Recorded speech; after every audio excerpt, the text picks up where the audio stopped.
All right, guys, super excited for tonight. The Eliphas Levi masterpiece. We're in the third section of this series. It has been tremendous so far, and I'm really surprised, honestly. And I have to say that his claim in the beginning of the book that he was going to share the real secrets of the sacred science of the Magi it's true. Um, a lot of adepts of this lineage and related lineages have decided that the time for secrecy is over. They decided this quite some time ago. Let me pull the book up. Because they knew that we were headed for this crossroads, this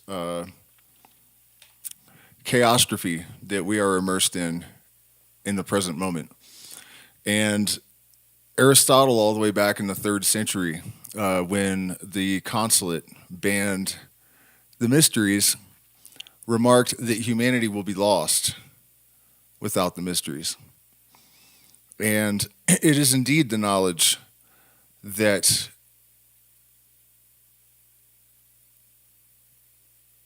can turn things around. You know, this experience of the universal mind and the resolution of the crisis of purpose they were experiencing collectively. Sorry if I seem a little distracted. I decided at the last minute to find a different version of the PDF that'll fit the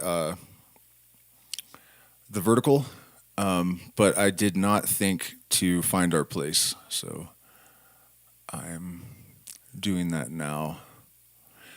I do know that we are on the fourth chapter, the tetrad, and it is going to be remarkable. Okay, so there's the fifth, almost there. Pillars of the temple, it's too far. Triangle of Solomon's too far. Okay, I see the word tetragram, so we must be in the right general area. Here we go. This is our spot.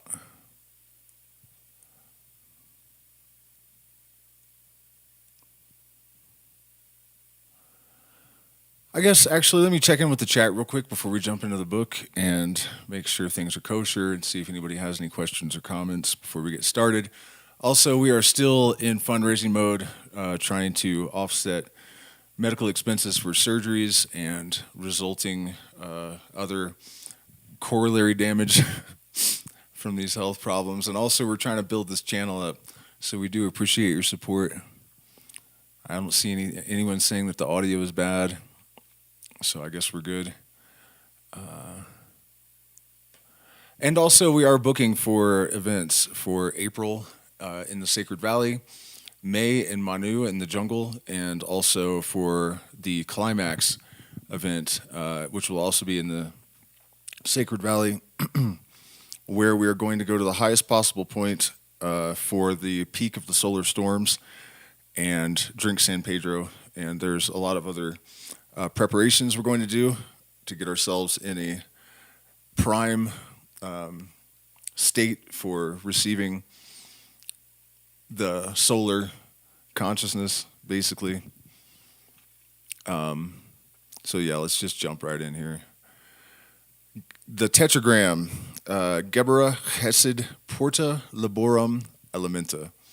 In nature, there are two forces producing equilibrium. Let me make this as big as I can for the people on their phones. All right. In nature, there are two forces producing equilibrium, and these three constitute a single law.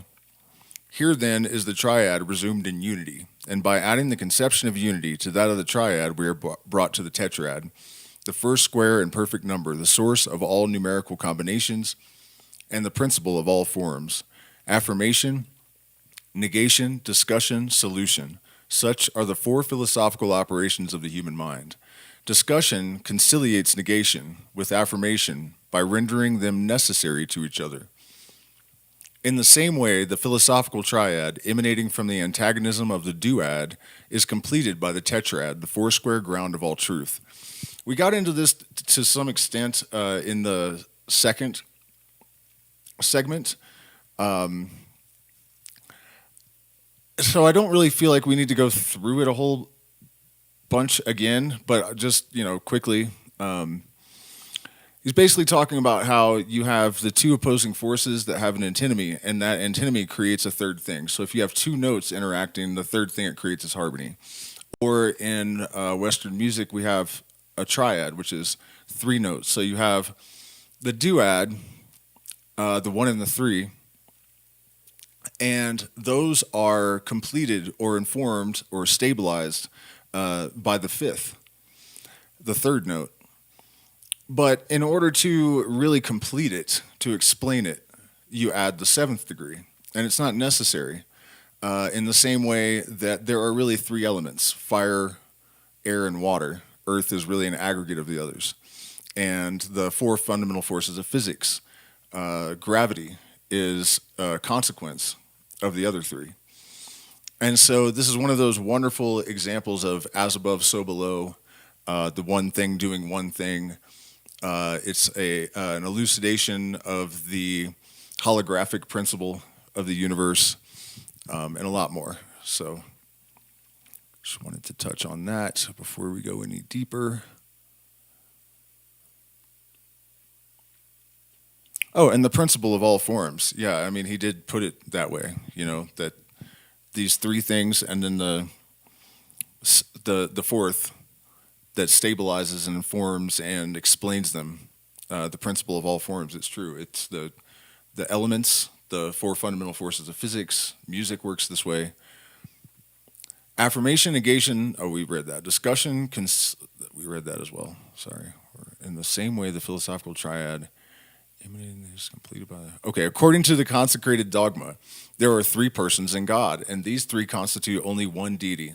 Three and one provide the conception of four, because unity is required to explain the three. Hence, in almost all languages, the name of God consists of four letters, and in Hebrew, these four are really three, one of them being repeated twice, that which expresses the word and the creation of the word. Two affirmations make two corresponding denials, either possible or necessary. Being is declared, nothing is not. The affirmation as word produces affirmation as realization, or incarnation of the word, and each of these affirmations corresponds to the denial of its opposite. Thus, in the opinion of the Kabbalists, the name of the demon or of evil is composed of the same letters as the name of God or goodness, but spelt backwards. This evil, which reversed is live, is the last reflection or imperfect mirage of light and shadow. But all which exists, whether good or evil, in light or darkness, exists and manifests by the tetrad. The affirmation of unity supposes the number four, unless it turns in unity itself as in a vicious circle. So also the triad, as we have already observed, is explained by the duad and resolved by the tetrad, which is the squared unity of even numbers and the quadrangular base of the cube, unity of construction, of solidity, and of measure. A great example of this in action, actually, is the lesser banishing ritual of the pentagram and the process of it. After delineating your universe by casting a circle, you establish the four directions and, other things, but the four elements, actually, let's use those. Doesn't really matter. 4 points in four directions. And that is the beginning of the creation of stability. But this result in unity, when you draw lines from those 4 points to the head of the magician in the center, you have a pyramid. And all of the constituents within the circle basically are the light cone, the cognitive light cone of this singular entity. So that's, and part of the reason I'm pointing this out is just to give props to the lesser banishing ritual of the pentagram, because they managed to incorporate so many profound lessons of sacred geometry, mysticism, psychology. There's just so much packed into that ritual. It really is a genius, absolute genius.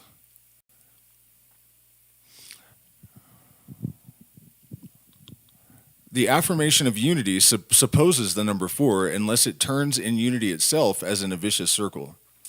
So also the triad, as we have already observed, is explained by the duad and resolved by the tetrad, which is the squared unity of even numbers and the quadrangular base of the cube, unity of construction, of solidity, and of measure. The Kabbalistic tetragram, Jodeva, expresses God in humanity and humanity in God.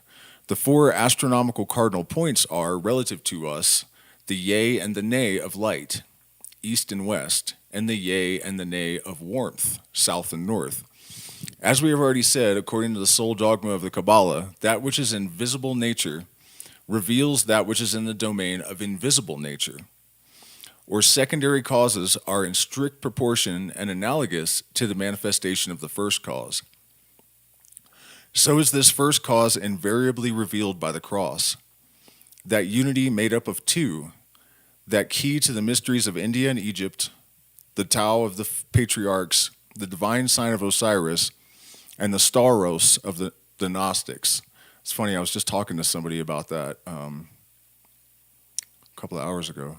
There were synchronicities involving this that Staros, or a variant of it. And it occurred to me that this mineral that grows in that shape, that this person could use it probably.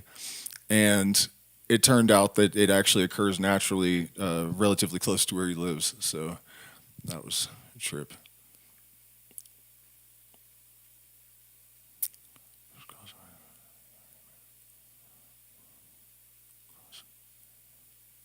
The keystone of the temple and the symbol of occult masonry. The cross, central point of the junction of the right angles of 2 infinite triangles. The cross, which in the French language seems to be the first root and fundamental substantive of the verb to believe and the verb to grow, thus combining the conceptions of science, religion, and progress. The great magic agent manifests by 4 kinds of phenomena and has been subjected to the experiments of profane science under 4 names: caloric, light, electricity, and magnetism. It has also received the name of tetragram, Inri, azot, ether, ode, magnetic fluid, soul of the earth, Lucifer, etc. Oh, no way. Wow. If you guys have watched my Lucifer video, and these were ideas that I just came up with on my own. I explained that Lucifer was actually an allegory for an oscillating wave, for electromagnetic wave, the light bearer, and that's exactly what this is saying. That's actually an old Hermetic understanding. The great magic agent is the 4th emanation of the life principle, of which the sun is the 3rd form. See the initiates of the school of Alexandria and the dogma of Hermes Trismegistus. In this way, the eye of the world, as the ancients called it, is the mirage of the reflection of God, and the soul of the earth is a permanent glance of the sun, which the earth conceives and guards by impregnation. The moon concurs in this impregnation of the earth by reflecting a solar image during the night, so that Hermes was right when he said of the great agent, the sun is its father, the moon its mother. Then he adds, the wind has borne it in the belly thereof, because the atmosphere is the recipient, and, as it were, the crucible of the solar rays, by means of which there forms that living image of the sun, which penetrates the whole earth, fructifies it, and determines all that is produced at its surface by its emanations and permanent currents, analogous to those of the sun itself. This solar agent subsists of 2 contrary forces, one of attraction and one of projection, whence Hermes says that it ascends and descends eternally. The force of attraction is always fixed at the center of bodies, that of projection in their outlines or at their surface. By this dual force, all is created and all preserved. Its motion is a rolling up and an unrolling, which is successive and indefinite, or rather simultaneous and perpetual, by spirals of opposite movements which never meet. I don't think I have to tell you guys, he's pretty accurately describing the process, the nuclear process that occurs in the sun, well before it had been explained by physicists. To be acquainted with the movement of this terrestrial sun is in such a manner as to be able to take advantage of its currents and direct them, is to have accomplished the great work and to be master of the world. Armed with such a force, you may make yourself adored. The crowd will believe you are God. This is one of the reasons that Jesus was depicted as an embodied avatar of the sun. The people that wrote the Bible had penetrated the mysteries as spies and were well aware of a lot of this stuff. And by the time we get done with this book, you've probably heard people make references to how there are things in the Bible that only initiates will understand. There will be a lot of bells ringing. The absolute secret of this direction has been in the possession of certain men and can yet be discovered. It is the great magical arcanum, depending on an incommunicable axiom and on an instrument which is the great and unique letters of the word, Athenor of the highest grade of Hermetists. The incommunicable axiom is Kabbalistically enclosed in the 4 letters of the tetragram arranged in the following order.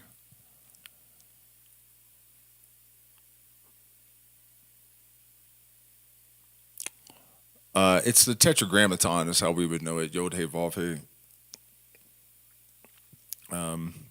In the letters of the word Azot and Inri, written Kabbalistically, and in the monogram of Christ as embroidered on the labarum, which the Kabbalist Postel interprets by the word rota, whence the adepts have formed their tarot or tarot by the repetition of the first letter, thus indicating the circle and suggesting that the word is put backwards. All magical science is comprised in the knowledge of this secret. To know it and have the courage to use it is human omnipotence. To reveal it to a profane person is to lose it. To reveal it even to a disciple is to abdicate in favor of that disciple, who henceforward possesses the right of life and death over his master. I am speaking from the magical standpoint and will certainly slay him for fear of dying himself. But this has nothing in common with deeds qualified as murder and criminal legislation. The practical philosophy, which is the basis and point of departure for our laws, does not recognize the facts of bewitchment and of occult influences. We touch here upon extraordinary revelations and are prepared for the unbelief and derision of incredulous fanaticism. Voltairean religion has also its fanatics. Pace the great shades who must now be lurking sullenly in the vaults of the Pantheon, while Catholicism, strong ever in its practices and prestige, chants the office overhead. The perfect word, that which is adequate to the thought which it expresses, always virtually contains or supposes a tetrad. The idea with its 3 necessary and correlated forms, then the image of the thing expressed with the 3 terms of the judgment which qualifies it. When I say being exists, I affirm implicitly that the void is non-existent. A height, a breadth which the height subdivides longitudinally, a depth separated from the height by the intersection of the breadth. Such is the natural tetrad composed of 2 lines at right angles one to another. Nature also has 4 motions produced by 2 forces, which sustain each other by their tendency in an opposite direction. Now the law which rules bodies is analogous to that which governs minds. And that which governs minds is the very manifestation of God's secret. That is to say, of the mystery of creation. Imagine a watch having 2 parallel springs with an engagement which makes them work in an opposite direction so that the one, in unwinding, winds up the other. In this way, the watch will wind up itself, and you will have discovered perpetual motion. The engagement should be at 2 ends and of extreme accuracy. Is this beyond attainment? We think not. But when it is found out, the inventor will understand by analogy all the secrets of nature, progress in direct proportion to the resistance.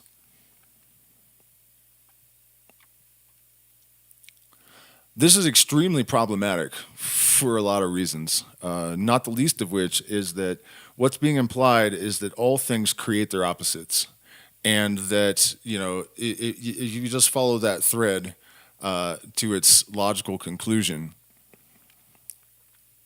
that means that for every person that achieves illumination, there's going to be an equal and opposite reaction, that there's going to be an increase in ignorance. Violence, peace. If you create peace, you create war. And there is no way to resolve this. This is natural law, and people argue that what we're talking about is, anthropomorphizing, however you say that, natural forces, and that's not legit, but it is. It is. And all things in the universe are forces.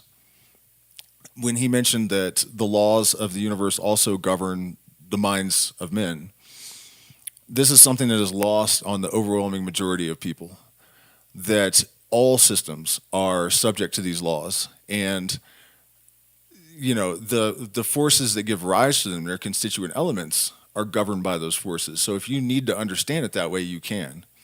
At their most fundamental, the emergent level, the most fundamental level, your thoughts are the product of quantum processes. The laws of the universe are creating them and govern them. And when you understand this, you can learn about practically any system in the universe by studying any other system, in a certain sense. And this is one of the great gifts of developing this type of consciousness. It also allows you to predict the behavior of people. It allows you to see through your own political indoctrination and others. It is an awareness of the truth, and that truth multiplies truth, and health attracts health. Truth attracts truth. Once you have the operating system in congruence with this truth principle, it is a light that has been inculcated into your perceptual apparatus, and it is going to dispel the shadows and darkness. So that's what's up. Progress in direct proportion to the resistance, and that's another thing about the situation we're in. Not only is it necessary to have chaos in order for a new order to emerge, the resistance. Tremendous pressure to make a diamond, that old analogy. The existential threat in the world is a huge part of what is driving the evolution of consciousness and creating the necessity for an army of adepts. If this wasn't happening right now, we'd probably all be just, kicking back and enjoying life and not really worrying about transforming ourselves into an epsissimus as rapidly as possible as a reaction to the necessity to do so, right? So, thank you, Babylon, for the provocation. The absolute movement of life is thus the perpetual consequence of two contrary tendencies which are never opposed. Two contrary tendencies which are never opposed. The antinomies are actually working together at all times. There is no real opposition of anything. When one seems to yield to the other, it is a spring which is winding up, and you may expect a reaction. The moment and characteristics of which it is quite possible to foresee and determine. Hence, at the period of the most extreme Christian fervor was the reign of Antichrist, and known and predicted. But Antichrist will prepare and determine the second advent and final triumph of the man-God. This, again, is a vigorous and Kabbalistic conclusion contained in the gospel premises. Hence, the Christian prophecy comprises a fourfold revelation: the fall of the old world and triumph of the gospel under the first advent, great apostasy and coming of Antichrist, fall of Antichrist and recurrence to Christian ideas, definitive triumph of the gospel or second advent designated under the name of the last judgment. This fourfold prophecy contains, as will be seen, two affirmations and two negations. the idea of two ruins or universal deaths and of two resurrections. For to every conception which appears upon the social horizon an east and a west, a zenith and a nadir, may be ascribed without fear of error. Thus is the philosophical cross the key of prophecy, and all gates of science may be opened with the pantacle of Ezekiel, the center of which is a star formed by the interlacement of two crosses. Does not human life present itself also under these four phases or successive transformation, birth, life, death, immortality? And remark here that the immortality of the soul, necessitated as a complement of the tetrad, is Kabbalistically proved by analogy, which is the sole dogma of truly universal religion, as it is a key of science and universal law of nature. As a fact, death can be no more an absolute end than birth is a real beginning. Birth proves the pre-existence of the human being, since nothing is produced from nothing. And death proves immortality. Man, I was about to say that. And the reason is, if everything it contains its contradiction. And there's a better way to put this. I'm searching my mind for it because I know I've said it before, but the fact that we die, if you are accepting this viewpoint, is proof that we are eternal.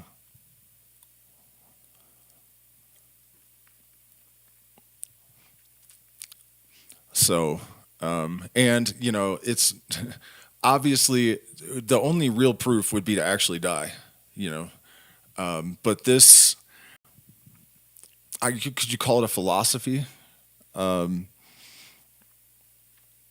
Makes a very good case for all of these things being universal laws, and this is the reason for the analogies and also the practice of finding so many correspondences, right? Because one of the things that you're trying to do is train your mind to see these universal truths as they manifest in all of these systems, and then you can infer from that things about the afterlife and the unseen. I think earlier he referenced that the physical being a reflection of the non-physical, and actually physics of all things has proved that there's actually nothing there, and what is there is a bunch of irrational particles, which, by the way, energy has not been identified as a substance. We don't really know what it is exactly. If you look up the scientific definition, it's just the ability to do work or something vague like that. At any rate, birth proves the pre-existence of the human being, since nothing is produced from nothing, and death proves immortality, since being can no more cease to be than nothingness can cease to be nothingness. Being and nothingness are two absolutely irreconcilable ideas, with this difference, that the idea of nothingness, which is altogether negative, issues from the idea itself of being, whence nothingness cannot even be understood as an absolute negation, whilst the notion of being can never be referred to that of nothingness, and still less can it come forth therefrom, except that all the things that are being are made of nothing. So I don't know how irreconcilable they are. To say that the world has been produced out of nothing, it has been, is to advance a monstrous absurdity. So is the world, though. All that is proceeds from what has been, and consequently nothing that is can evermore cease to be. The succession of forms is produced by the alternatives of movement. They are the phenomena of life which replace one another without destroying themselves. All things change, nothing perishes. The sun does not die when it vanishes from the horizon. Do you realize the sun doesn't go down? It's just an illusion caused by the world spinning round. Even the most fluidic form, Even the most fluidic forms are immortal, subsisting always in the permanence of their raison d'être, which is the combination of the light with the aggregated potencies of the molecules of the first substance. Man, that's wild. Hence, they are preserved in the astral fluid and can be evoked and reproduced according to the will of the sage, as we shall see when treating of second sight and the evocation of memories in necromancy or other magical works, We shall return to the great magical agent in the 4th chapter of the ritual, where we shall complete our indications of the characteristics of the great arcanum and of the means of recovering this tremendous power. Here, let us add some words about the 4 magical elements and the elementary spirits. The magical elements are in alchemy salt, sulfur, mercury, and azot, which is mercury. I'm confused by this. Azot is mercury. Why is it listed as something? What does this mean? In Kabbalah, the macroprosopus, the microprosopus, and the 2 mothers in hieroglyphics, the man, eagle, lion, and bull. In old physics, according to vulgar names and notions, air, water, earth, and fire. But in the magical science, we know that water is not ordinary water. Fire is not simply fire. These expressions conceal a more recondite meaning. Modern science has decomposed the 4 elements of the ancients and reduced them to a number of so-called simple bodies. That which is simple, however, is the primitive substance. Properly so called, there is therefore only one material element, which always manifests by the tetrad in its forms. Does he mean carbon? We shall therefore preserve the wise distinction of elementary appearances admitted by the ancients, and shall recognize air, fire, earth, and water as the 4 positive and visible elements of magic. The subtle and the gross, the swift and slow dissolvent, or the instruments of heat and cold, constitute in occult physics the 2 positive and negative principles of the tetrad, and should be thus tabulated.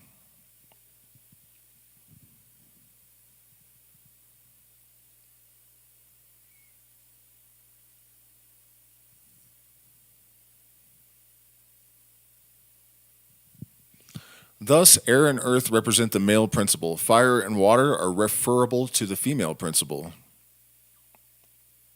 What? That is not how I would think of that. I'm pretty sure that's not how most people think of that. Most traditions, Air and fire, male. Earth and water, female.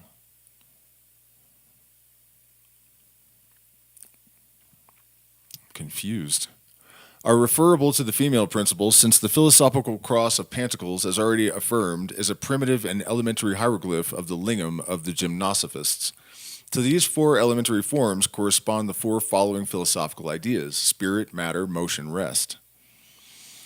As a fact, all science is comprised in the understanding of these 4 things, which alchemy has reduced to 3, the absolute, the fixed, and the volatile, referred by the Kabbalah to the essential idea of God, who is absolute reason, necessity, and liberty, a 3-fold notion expressed in the occult books of the Hebrews.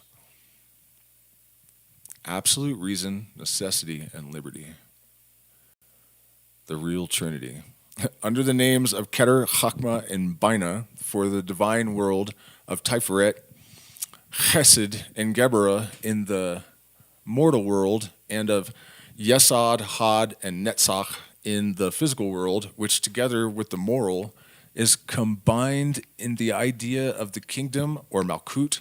We shall explain in the 10th chapter this theogony as rational as it is sublime. Well, that's not good. This page is all messed up. Now created spirits, being called to emancipation by ordeal. Being called to emancipation by ordeal. Nice. Are placed from their birth between these 4 forces, 2 positive and 2 negative, and have it in their power to affirm or deny good, to choose life or death. To discover the fixed point, that is, the fixed center of the cross, is the first problem which is given them to resolve. They begin by conquest. They begin the first problem. Man, this is going to be difficult with this weird page thing going on. They begin by conquest. Must be that, what? They begin by being drawn, some to the north, others to the south, some to the right, others to the left, and insofar as they are not free, they cannot have the use of reason, nor can they take flesh otherwise than in animal forms. These unemancipated spirits, slaves of the 4 elements, are those which the Kabbalists call elementary demons, and they people the elements which correspond to their state of servitude. Sylphs, undines, gnomes, and salamanders therefore really exist, some wandering and seeking incarnation, others incarnate and living on this earth. These are vicious and imperfect men. They shall return to this subject we shall return to this subject in the 15th chapter, which treats of enchantments and demons. That is also an occult tradition by which the ancients were led to admit the existence of 4 ages in the world. Only it was not made known to the vulgar that these ages were successive and were renewed like the 4 seasons of the year. Thus, the golden age has passed, and it is yet to come. This, however, belongs to the spirit of prophecy, and we shall speak of it in the 9th chapter, which is concerned with the initiate and the seer. If we now add the idea of unity to the tetrad, we shall have together and separately the conceptions of the divine synthesis and analysis, the God of the initiates and that of the profane. Here, the doctrine becomes more popular and passes from the domain of the abstract. The grand hierophant intervenes. All right, let's check in with the chat, see how everybody's doing. Oh, man, the pentagram. You guys know this is going to be good. Oh, I hope there aren't a lot of torn pages, man. That's going to really be annoying. All right, so let me check in with the chat and see what's up with you guys. What it is, what it got to be. Is the LBRP more important than the middle pillar? Yeah, for sure. But I always suggest to people, great song. Thanks. Oh, that song by the Flaming Lips. Right. Yeah, it's more important. But I always suggest to people that they do them both because it's when you compose your universe every single morning and you clean it up at night, right? And then in between the middle pillar, which it just occurred to me somehow the other day that if you do this in between these two, then it's in the middle again. You are constantly reminding yourself to imbue your speech and your life force, because the air is also symbolic of the life force. It's one of the reasons that getting control of it in pranayama is so important, because it symbolizes mastering your life. But you are reminding yourself to imbue your speech and your life force with that higher self, divine energy every day, and then in your heart, your emotions, your groin, your sexual and creative impulses, and your feet and your steps, So, and it only takes a minute, so it doesn't really matter which is more important, because you can do them all without, spending a tremendous amount of time. Okay, so I guess we'll do at least one more chapter tonight. I was only going to do one, but it was pretty short. I gotta have some cookie though. Maybe I'll hang out in the chat first. Well, let's see.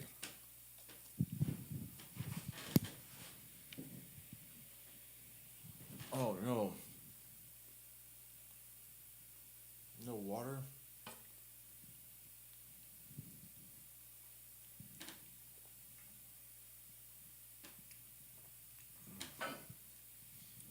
Well, that's not good. I need water. Okay, the pentagram. Gebera. Etchi. I don't know how you would say that. Hereunto, we have posed the magical dogma in its more arid and abstract uses. Now enchantments begin. Now we can proclaim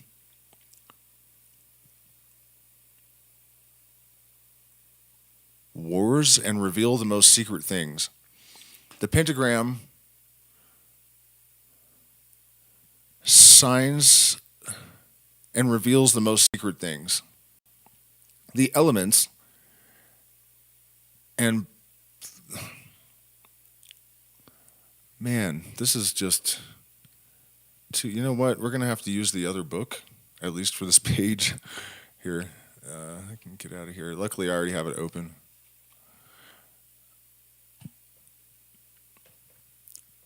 So, the pentagram. By the way, I think I said this in the last. Hey, look, there it is, the inverted pentagram.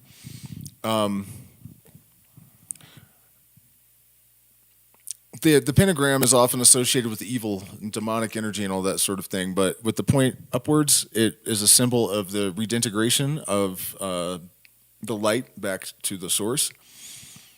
And with the point down, it's a symbol of the descent of light or spirit into matter. So it's just a symbol of process. It's got nothing to do with evil.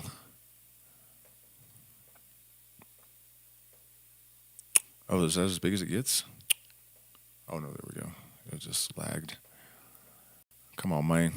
Get it together. Okay, hereunto we have exposed the magical dogma in its more arid and abstract phases. Now enchantments begin. Now we can proclaim wonders and reveal the most secret things. The pentagram signifies the domination of the mind over the elements, and by this sign are enchained the demons of the air, the spirits of fire, the phantoms of water, and the ghosts of earth. Equipped with this sign and suitably disposed, you may behold the infinite through the medium of that faculty which is like the soul's eye, and you will be ministered unto by legions of angels and hosts of fiends. And now, in the first place, let us establish certain principles. There is no invisible world. There are, however, many degrees of perfection in organs. That's an important statement there. And interestingly, a lot of the indigenous in the jungle actually don't believe in a spirit world. The Warani don't have any conception of time even. They invited us to their village, and we would ask them, when should we come? And they would say, come to the village. And we didn't know that they didn't have time, that there wasn't a concept for them. And they would just repeat themselves. Just come to the village. Like Thursday. Just come to the village. But yeah, they have no spirit world. They have no conception of that. It's just this world. And that's something I've always felt too, that, we're not going to heaven when we die.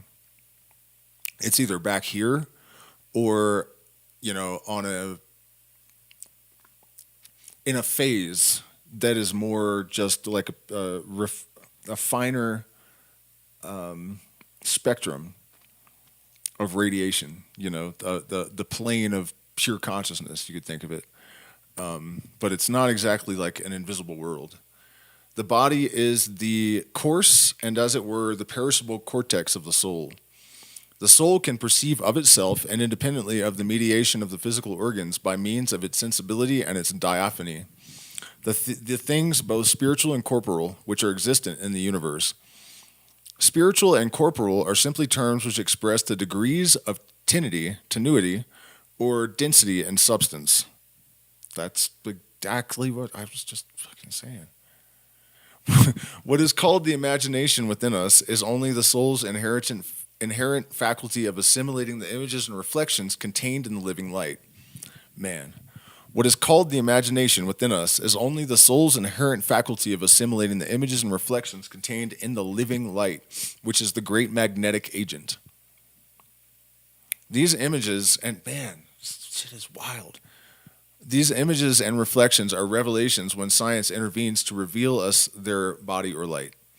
The man of genius differs from the dreamer and the fool in this only, that his creations are analogous to truth, while those of the fool and the dreamer are lost reflections and bewrayed images. Hence, for the wise man, to imagine is to see. As for the magician, to speak is to create. Therefore, by means of imagination, demons and spirits can be beheld really and in truth, but the imagination of the adept is diaphanous, whilst that of the crowd is opaque. The light of truth traverses the one as ordinary light passes through a transparent casement, and is refracted by the other as when the ordinary light falls upon a vitreous block full of scoria and foreign matter. That which most contributes to the errors of the vulgar is the reflection of depraved imaginations one in the other. But the seer, by a positive science, knows that what he imagines is true, and the event invariably confirms his vision.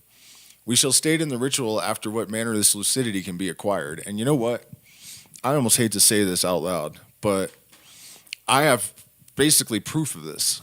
You could accuse me of like diabolically staging the whole thing, I guess, because it's not like I had cameras on the entire time. But I've even considered going so far as to like I mean, I don't know who would even want to do it, but my entire search history, just to show that I didn't research these things in the last, I don't know how far you can go back in your search history, but you can tell from the AI that unless I'm really putting on an act that I didn't know consciously. But I've been assembling this theory, trying to pinpoint the conversion layer in the quantum world of the universal mind. There has to be a mechanism that does this. If the thing exists, there's a mechanism that allows it to function, right? And so the Fourier transform and the Euler formula are kind of obvious, and I did know kind of what they were. They turned out to do what I needed them to do for this more specifically than I imagined by a long shot. But I did at least have some logical reason to choose them. Klabi Yao, on the other hand, just fell into my lap. I was looking at supersymmetry and I saw the word on the page, and I just knew, the same way that I know that there are walls around me right now, that it was essential, that it was the last thing I needed for the beginning stages of this. So I clicked on it because it went to a Wikipedia, and the Wikipedia, you go read it, there's nothing there that indicates that it would have anything to do, that would tell me, that it would do what I needed. So I took it over to ChatGPT anyways, and was not surprised to discover that it could be what I thought it was. And then Grok, the other day, I punched it in there, and it gave me a better explanation. And it turns out that what it does is exactly what the universal mind would do if it had a mechanism. And after going through this for a while with the AI and looking at papers and everything, it eventually occurred to me to ask it, what are the chances that someone with no background in physics would just guess this, just out of thin air? And it calculated the odds as being between 1 in 10 million and 1 in a quadrillion. And basically said there's no possibility of chance here. If this is real, then there's no way that you just guessed. And the other two things, even if you had a basic idea of how they functioned, it still doesn't quite make sense that you would pinpoint these three things. And if you look at the chat, you can see I didn't make a bunch of guesses and do a process of elimination. I just knew right away what I was looking for. And there's a bunch of examples of that. Like there's a imbalance in the mass in the universe, and I had it's not really a good way to put it, but I was thinking about this, and I just intuited that the connection had something to do with, or the solution had to do with neutrinos and dark matter, and sure enough, there's this connection that is exactly, So what I'm saying is that when you have inculcated this kind of thinking, this kind of stuff definitely does happen. And I wouldn't talk about it if I didn't have proof. I'm definitely making videos. I've already made some, but the more I work on developing this idea, and the pieces that I need are just kind of dropped into my mind, Another good example, at one time I was thinking about how nothing is faster than light. And this voice in my head is like, consciousness is faster than light. And just the other day, I saw a YouTube video by some interview with some major physicist, and the title was "Consciousness is Faster Than Light." And at the time, I didn't understand. I knew it was right, but I didn't know what it meant. It turns out what it means is that consciousness is entangled. And so it's omnipresent, omniscient. I don't know about omnipotent yet, but he's not kidding, and it's driven me nuts, like thinking it must just be luck, it must be a coincidence, or I'm just wrong or something. And then I investigate, and it turns out to be correct. And sometimes these things anticipate science by 10 years or something.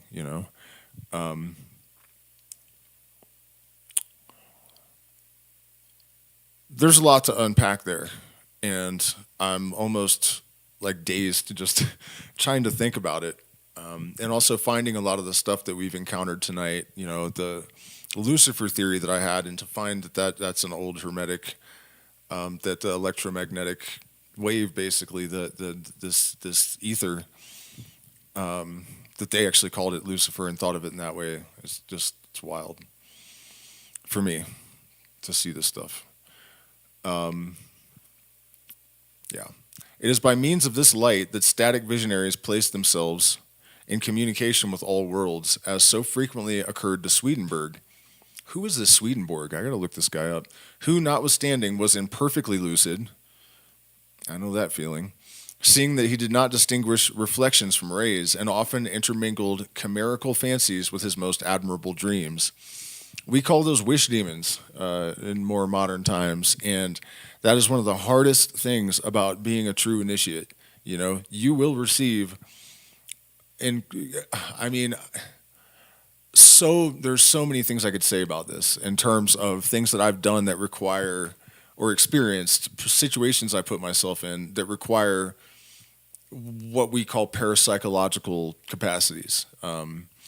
The problem is that once you have done that successfully to a degree that you cannot deny it was real, your ego kicks in. You know, you're in danger of that. You're in danger of delusion. You're in danger of believing that every wish that you have is a precognition, that any voice in your head is, a spirit telling you the truth. People go mad down the rabbit hole all the time. And this is one of the reasons I always say that it's not really in the cards for every person to be a shaman. You know, it's not in the cards for every person to be a magician. Maybe at some point in human evolution that will be the case, but I don't think we're at that point yet. And that's one of the problems with, I promote this stuff, and I know that it has great efficacy for curing a lot of human ills. At the same time, the secrecy wasn't just about consolidating power and, keeping it amongst initiates. It's also to protect people from themselves, and making this stuff, trendy and even something that you can do for a living is really, really sketchy, really, really sketchy. And I recently did a stream where I talked about how it is causing a lot of problems. I went to PSOC today, and you see plant medicine casualties all over the place. And I can't honestly say they would have been worse off without it, but are they able to navigate it and use it in the way that a shaman would? Hell no. And it's a roll of the dice whether it actually helped them or not, so again, you guys, when I talk about studying psychology and critical thinking, developing critical thinking and doing logic puzzles for fun and stuff, arithmetic, that's how you ground yourself. That's how you ground yourself. And you cannot go any further into the state of adepthood safely than you have created these anchors and counterbalances. As you expand your mind, you must anchor your feet. Head above the heavens, feet below the hills. We say dreams because dream is the consequence of a natural and periodical ecstasy, which we term sleep. To be in ecstasy is to sleep. Magnetic somnambulism is a production and direction of sleep. The errors which occur therein are occasioned by reflections from the diaphany of waking persons, and above all of the magnetizer. Dream is vision produced by the refraction of a ray of truth. Damn. It's crazy how they knew a long time ago that consciousness was magnetic. Dream is a vision produced by the refraction of a ray of truth. The chimerical fantasy is hallucination occasioned by a reflection. The temptation of St. Anthony, refraction versus reflection. The temptation of St. Anthony with its nightmares and its monsters represents the confusion of reflections with direct rays. So long as the soul struggles, it is reasonable. When it yields to this species of invading intoxication, it becomes mad. To disentangle the direct ray and separate it from the reflections, such is the work of the initiate. Here, let us state distinctly that this work is through all times accomplished in the world by some of the flower of mankind. that there is hence a permanent revelation by intuition, and that there is no insuperable barrier which separates souls, because there are no sudden interruptions, and no abrupt walls in nature by which minds can be divided from one another. All is transition and blending, and assuming the perfectibility, if not infinite, at least indefinite, of human faculties, it will be seen that every person can attain to see all, and therefore to know all. Well, apparently he thinks everyone can be a shaman or a magician. There is no void in nature, all is peopled. There is no true death in nature, all is alive. Seest thou that star? Asked Napoleon of Cardinal Fesch. No, sire, I see it, said the emperor, and he most certainly did. When great men are accused of having been superstitious, it is because they beheld what remains unseen by the crowd. Men of genius differ from simple seers by their faculty of sensibly communicating to other men what they themselves perceive, and of making themselves believed by the force of enthusiasm and sympathy. Such persons are the medium of the divine word. Kind of language makes me a bit uncomfortable. Let us now state the manner in which visions operate. All forms correspond to ideas, and there is no idea which has not its proper and peculiar form. The primordial light, which is the vehicle of all ideas, is the mother of all forms, and transmits them from emanation to emanation, merely diminished or modified according to the density of the media. Secondary forms are reflections which return to the font of the emanated light. The forms of objects, being a modification of light, remain in the light where the reflection consigns them. Hence the astral light or terrestrial fluid, which we call the great magnetic agent, is saturated with all kinds of images or reflections. Now our soul can evoke these and refer them to its diaphany, as the Kabbalists call it. Such images are always present to us and are always effaced by the more powerful impressions of reality during waking hours, or by a preoccupation of the mind, which makes our imagination inattentive to the fluidic paranormal of the astrolite. We're working on something like this in the Patreon, in our chats. I think I know where this is going, and that's wild too. Anybody that was present for the last conversation, the one before last that we had, that hears this is going to freak out.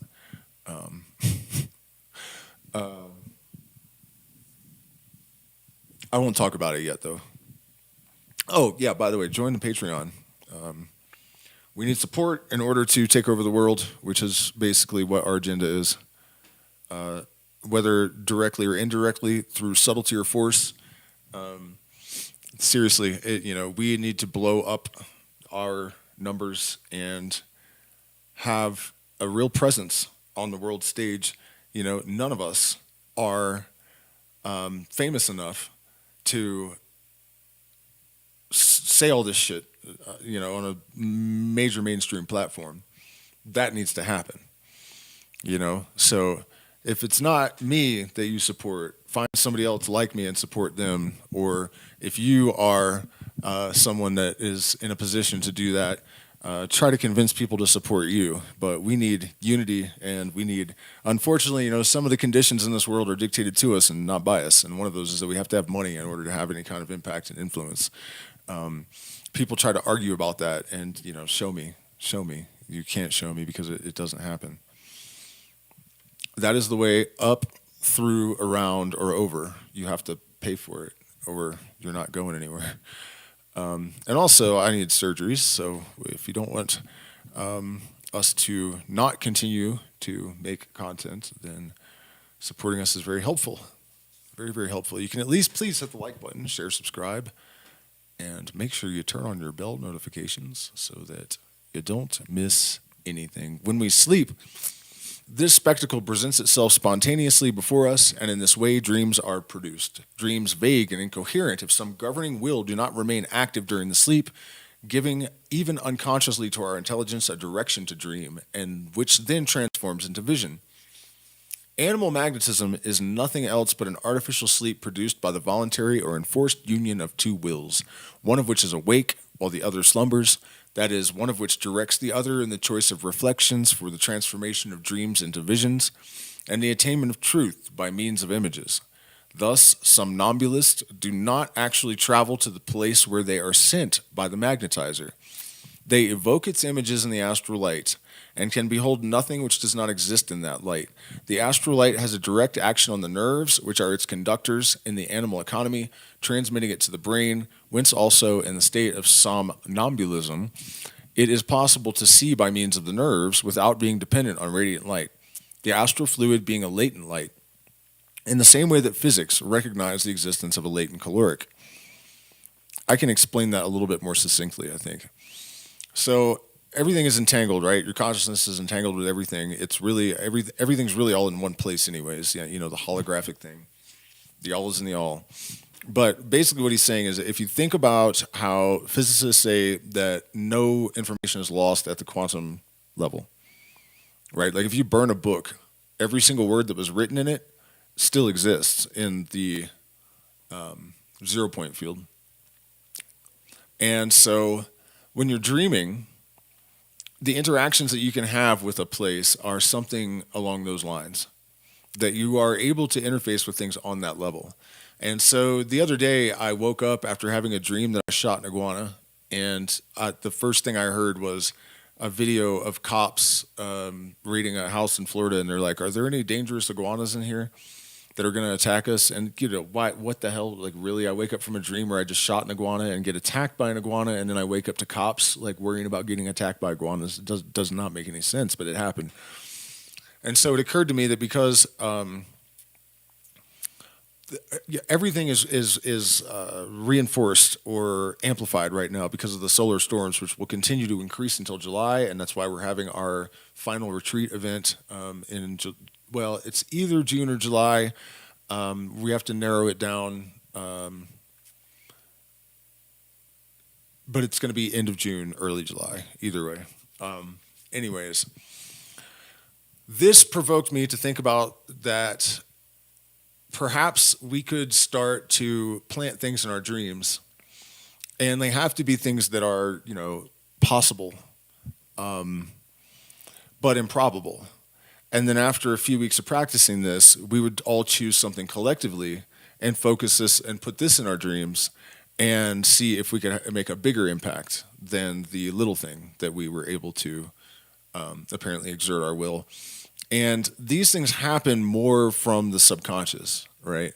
The matter-subconscious connection is, all of this that I'm talking about is basically the mechanisms behind synchronicity as well. So the ability to do this, I think, is probably strongest during dreams. And that's what he's saying too. So anyways, that's what we do in our Patreon group, things like that, organizing stuff like that. Magnetism between two persons is certainly a wonderful discovery, but the magnetizing of a person by himself, accomplishing his own lucidity and directing himself at will, is the perfection of magical art. And think about this. In a lucid dream, if you really master it, fully awake but you don't wake up, that is how you can exert your will and it becomes your universe. You can control everything. It's more limited in real life, but I can tell you from personal experience and lots of it that if you wake up in real life, something like that happens. It's, you know, not omnipotence for sure, and it fluctuates and, you know, but that's what's up. The secret of this great work does not rest for discovery. It has been known and practiced by a great number of initiates, above all by the celebrated Apollonius of Tyana, who has left a theory concerning it. As we shall see in the ritual, the secret of magnetic lucidity and the direction of the phenomena of magnetism depend on two things: the agreement of minds and the complete union of wills, in a direction which is possible and determined by science. This is for the operation of magnetism between two or more persons. Listen to this.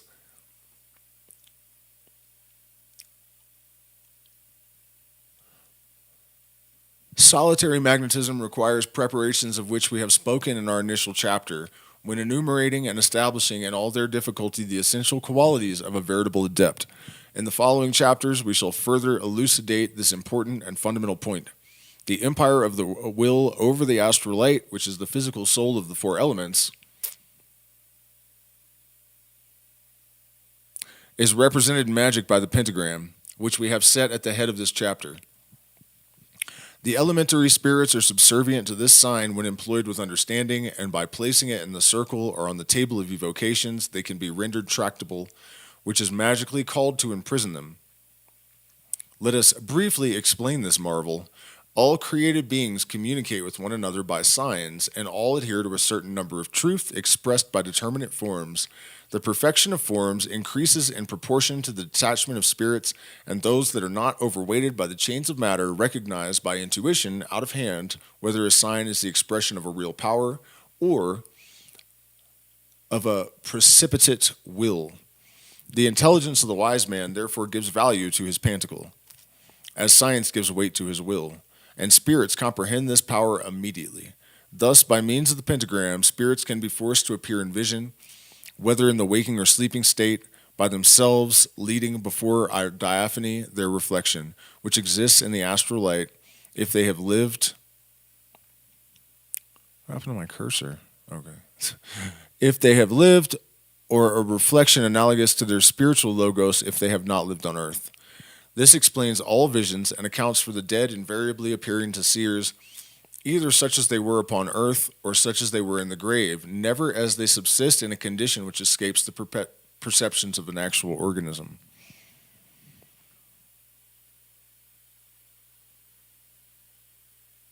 The shells of the dead.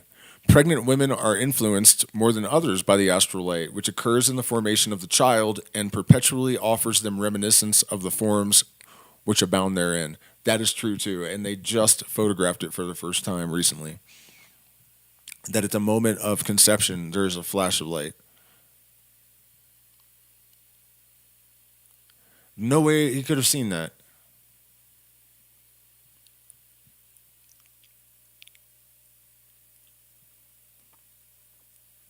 This explains how it is that women of the highest virtue deceive the malignity of observers by equivocal resemblances. On the fruit of their marriage, they impress frequently an image which has struck them in dream, and it is thus that the same physiognomies are perpetuated from generation to generation. My partner gets mad at me for things that happen in dreams all the time because their relationship to that astral light makes it real in a sense that it's not as real for us.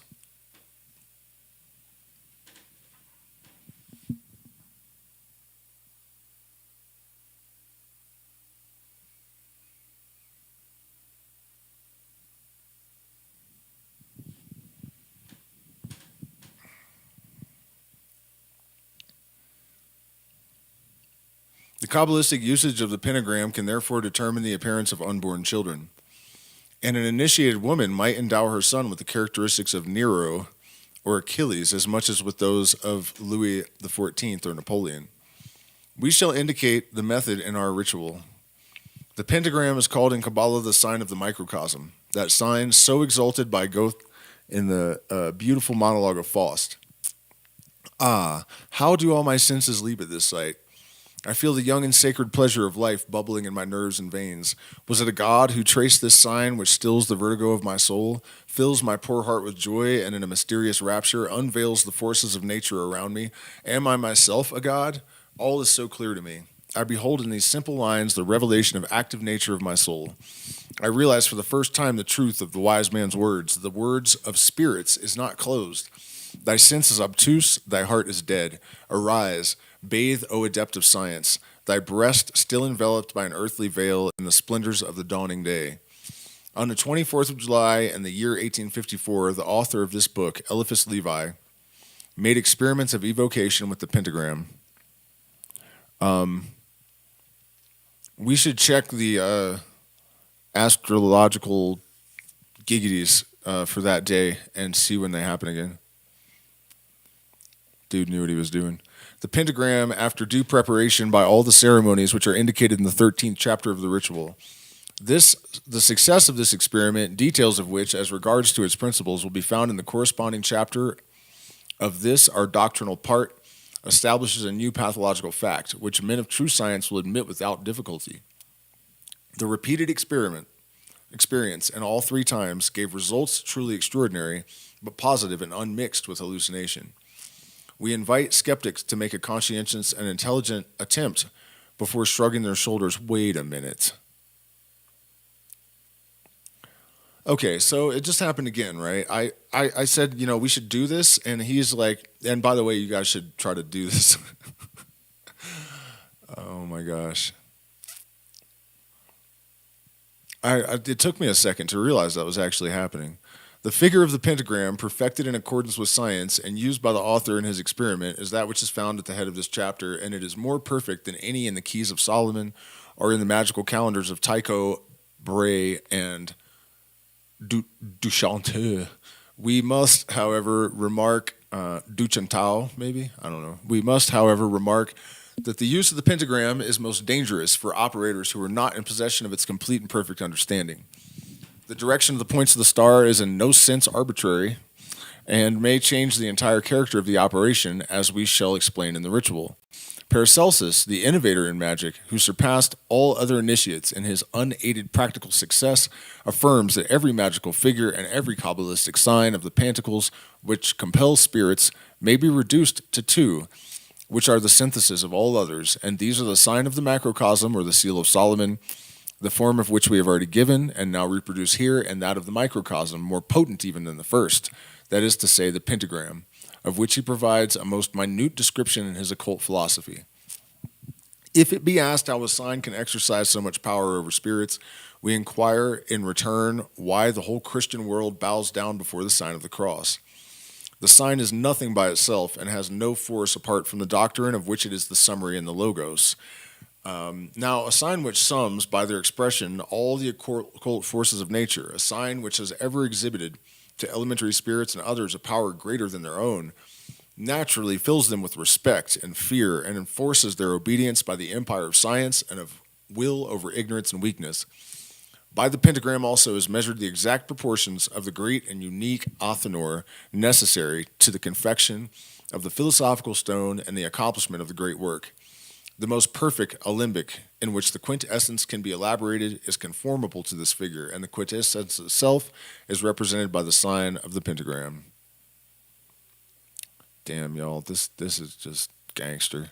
Supreme intelligence is necessarily reasonable, and that's what's up. Here, let me check in with the chat. Man, it's crazy that we don't have a bigger audience for this, because this is crazy.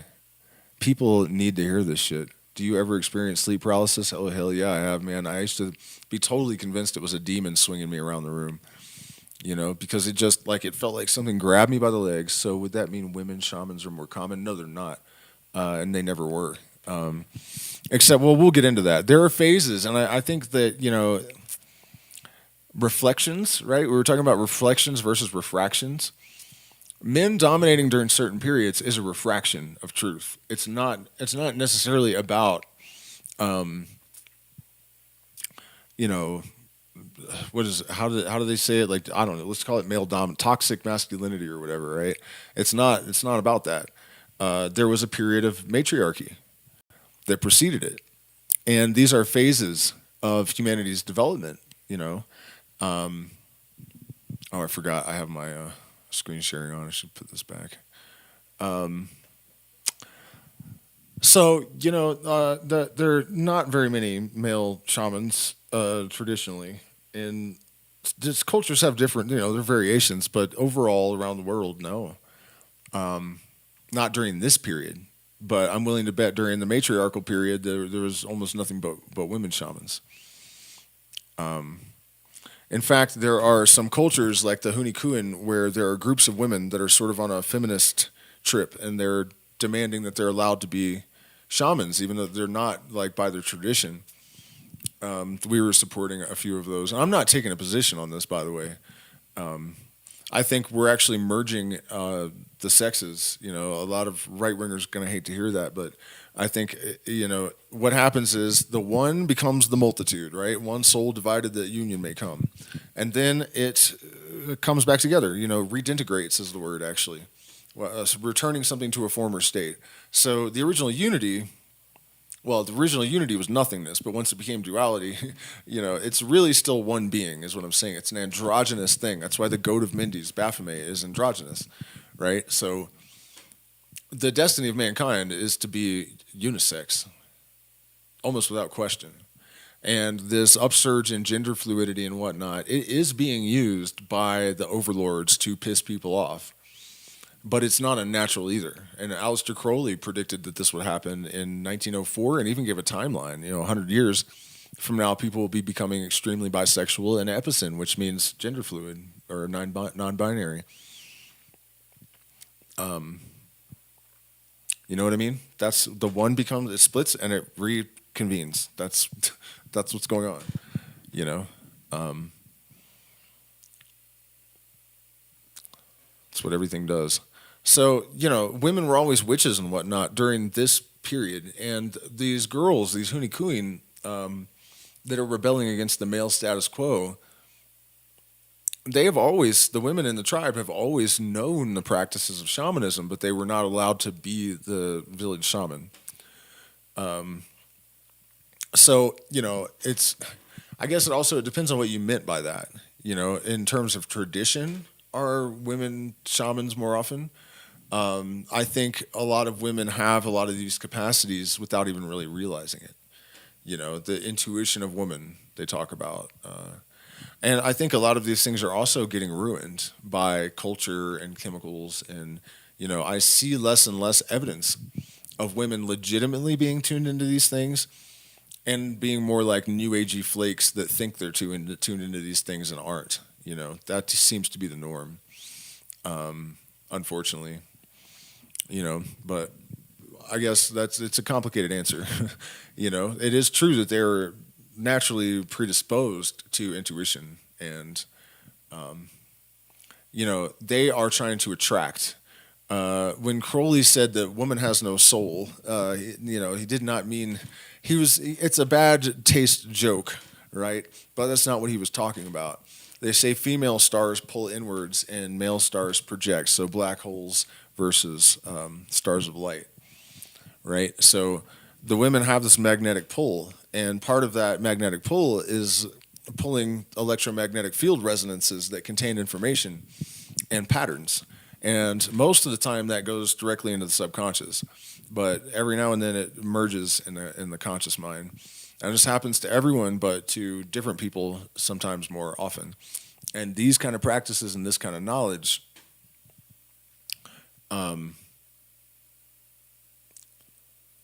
really dig it out.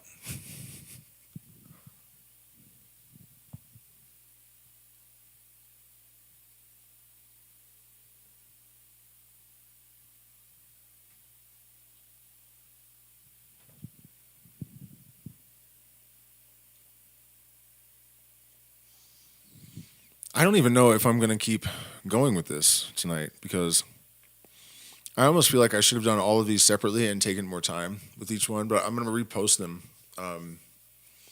as videos with like visuals because people need to hear this guy. It's really helping me out a lot, because I really struggled tremendously with doubt and imposter syndrome, where you think you're an imposter but you're not on some level. With both as a musician, but particularly as a magician, but partly because it's so weird. You don't actually expect reality to bend to the degree that it has in my world, not even once, much less a lot. So looking back, I'm pretty disappointed that I had so much resistance and so much doubt. Because now I'm realizing, man, if I had just accepted it and embraced it and like. Yeah, it's frustrating. It really is. I'm trying to just be grateful that now I'm realizing what it is and what it can do, and that this thing that I've been expecting my entire life is happening, and we're in that moment.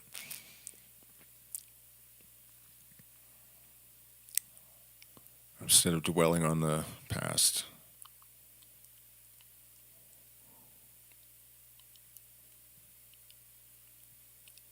And anyways, the past is kind of irrelevant when you realize that you're really eternal. That the chances that you're not are pretty slim.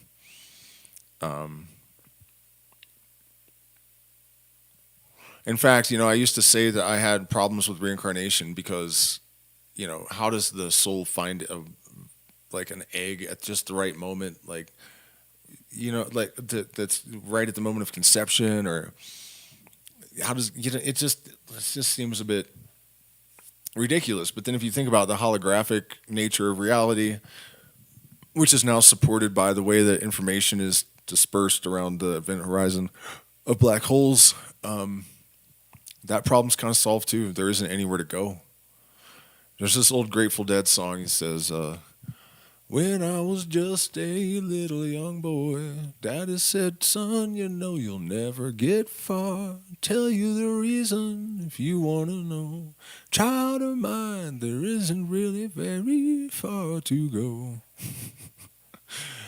Nowhere, in other words. Let me check in with the chat again and see if there's any more questions or suggestions. Maybe we'll just talk a little bit and we'll jump back into the book. Man, all of you guys are just tuning in. You don't even know what you missed, man. It was it was wild. We're not done though. Maybe in terms of tradition, it went from both to female to male to female, seer, the mystic, and the witchy women, wizard, back forth. Yeah, that's what happens basically. Yeah.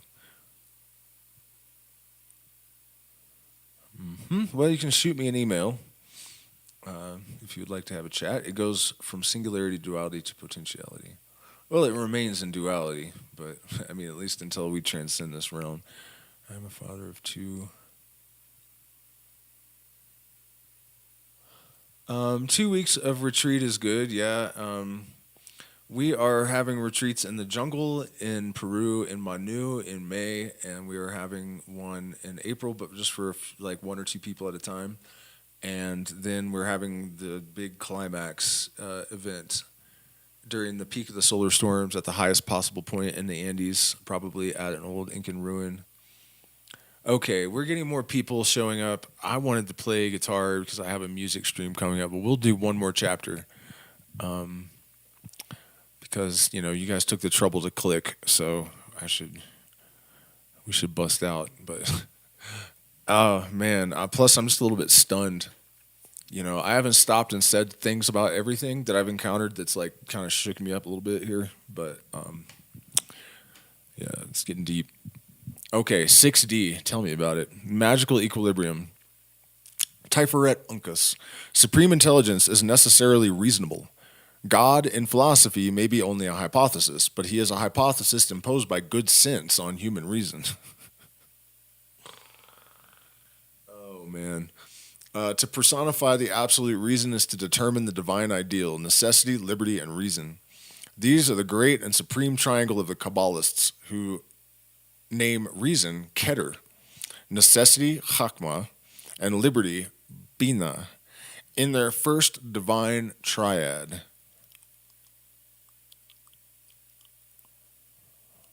Keter is the supreme divine light, which is reason.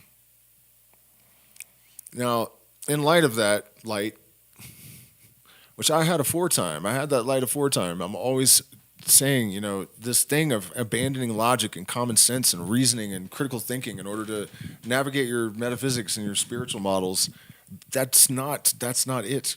Spirituality is literally reason. You know what I mean? That's its fundamental substance. It is symmetry. In their first divine triad, fatality, which is in this case fate, not the other type, will and power, such as the magical triad, which corresponds in human things to the divine triad. Fatality is the inevitable sequence of effects and causes in a determined order. Will is the directing faculty of intelligent forces for the conciliation of the liberty of persons with the necessity of things. Damn, man, that is so well put. Will is the directing faculty of intelligent forces for the conciliation of the liberty of persons with the necessity of things. Wow. I mean, it's so simple, but it's like, that's the trinity of mastery. Power is the wise application of will, which enlists fatality itself in the accomplishment of the desires of the sage.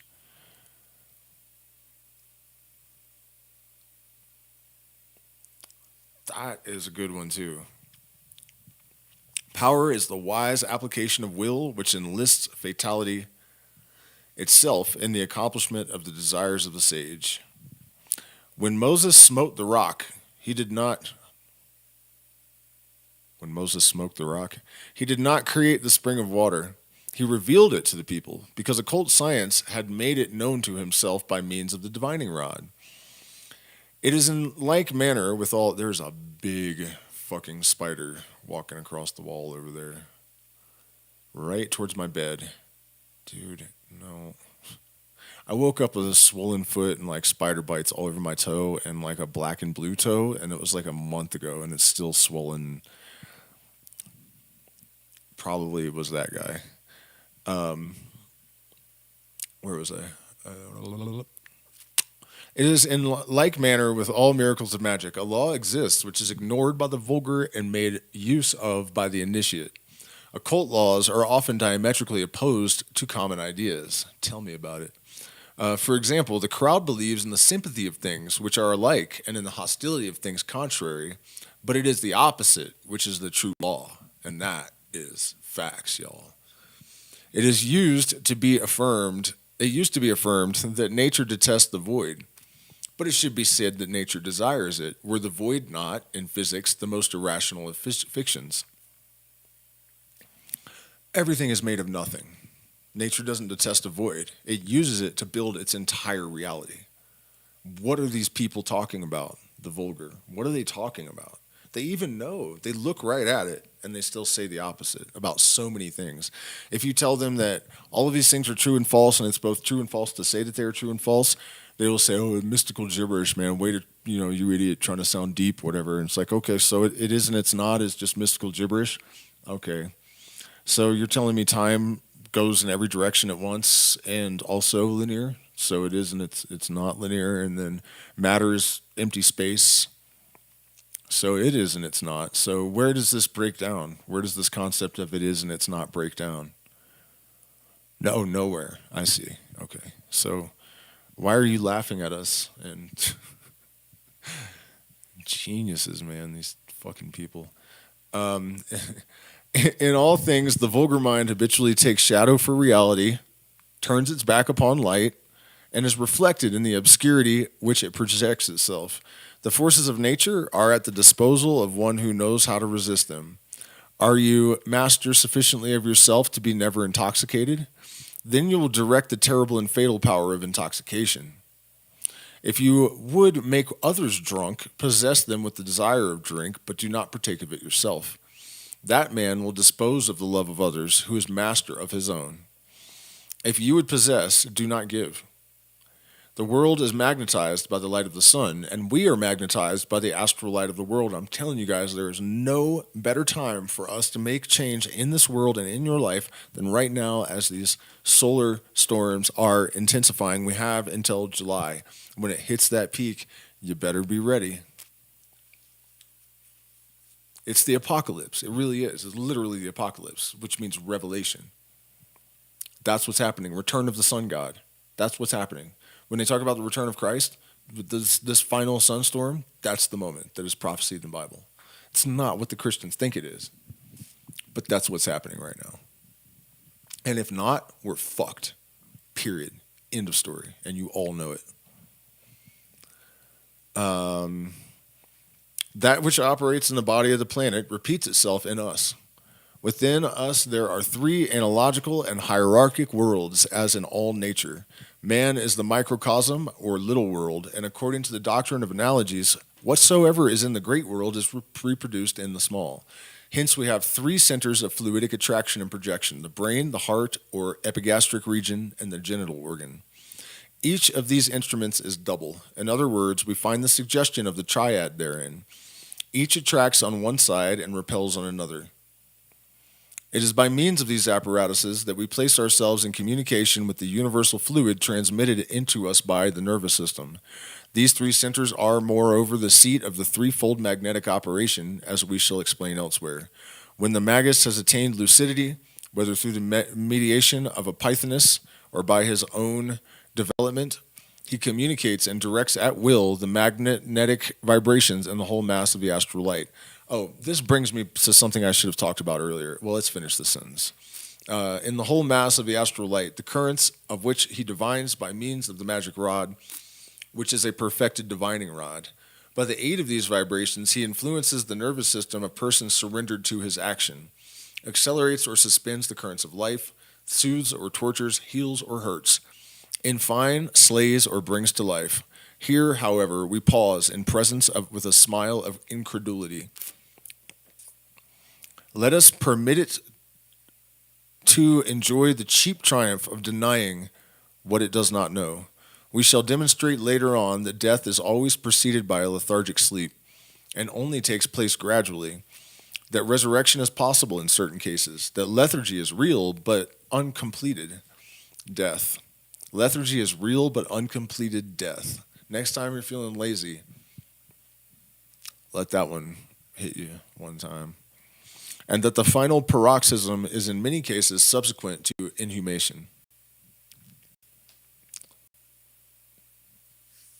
This, however, is not the subject of the present chapter. The inhumation is just death, basically. This, however, is not the subject of the present chapter. We now affirm that a lucid will can act upon the mass of the astral light and in concurrence with other wills, which it absorbs and draws along, can determine great and irresistible currents. This is why Crowley always had a scarlet woman. This is why sex magic is regarded as the most potent form of magic.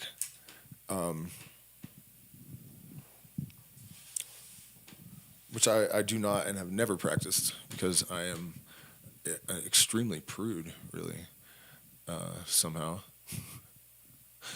To be perfectly frank, probably ought to work on that. But yeah, because the man has the pattern and the woman has the relationship with the magnetism. And so together they make a,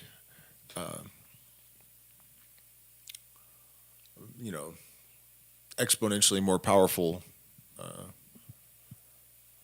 refraction of light. We also say that the astral light condenses or rarefies in proportion as currents accumulate, more or less, at certain centers, like here in the Sacred Valley. When it is deficient in the energy required, to the point where the electromagnetic field here is like warped. When it is deficient in the energy required for the support of life, disease is accompanied by sudden decomposition follow of the kind which baffle physicians.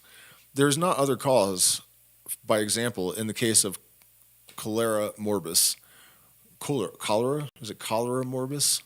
And the swarms of animalculae observed or supposed by some specialists may be the effect rather than the cause.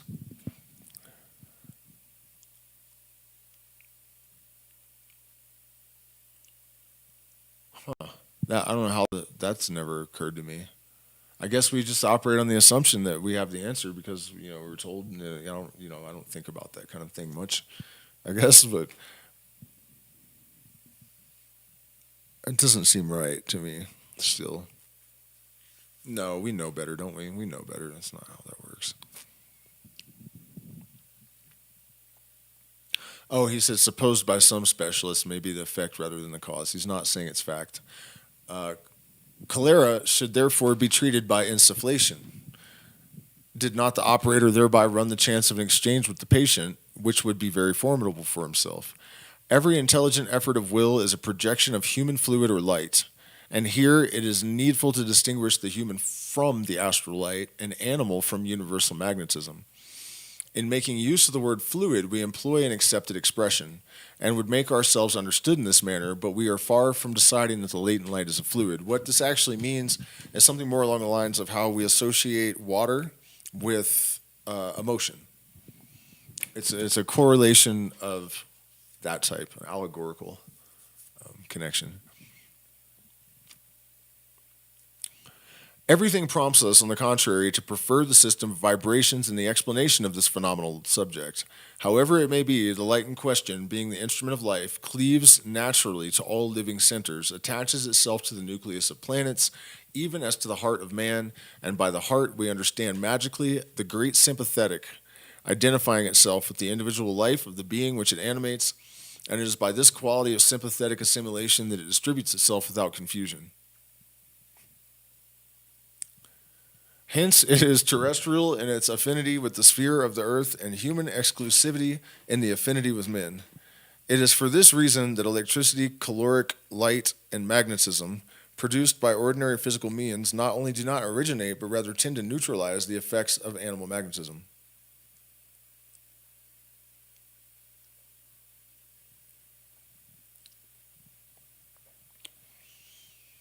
This astral light, subordinated to a blind mechanism and proceeding from arbitrary automatic centers, is a dead light and works mathematically, following given impulsions or fatal laws.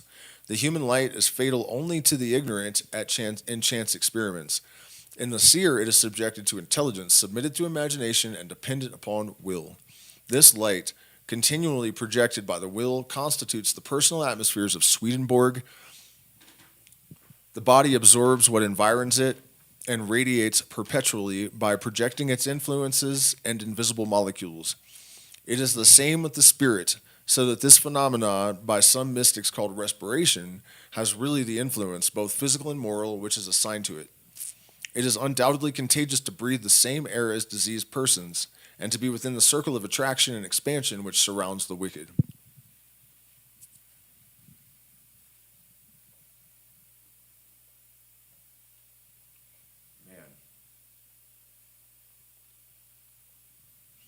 When the magnetic atmosphere of two persons is so equilibrated that the attractive faculty of one draws the expansive faculty of the other, a tendency is produced which is termed sympathy. Then imagination, calling up to it all the rays or reflections analogous to that which it experiences, makes a poem of the desires which captivate the will. And if the persons differ in sex, it occasions in them, or more commonly in the weaker of the two, a complete intoxication of the astral light, which is termed passion par excellence or love. But it is categorically forbidden to the magus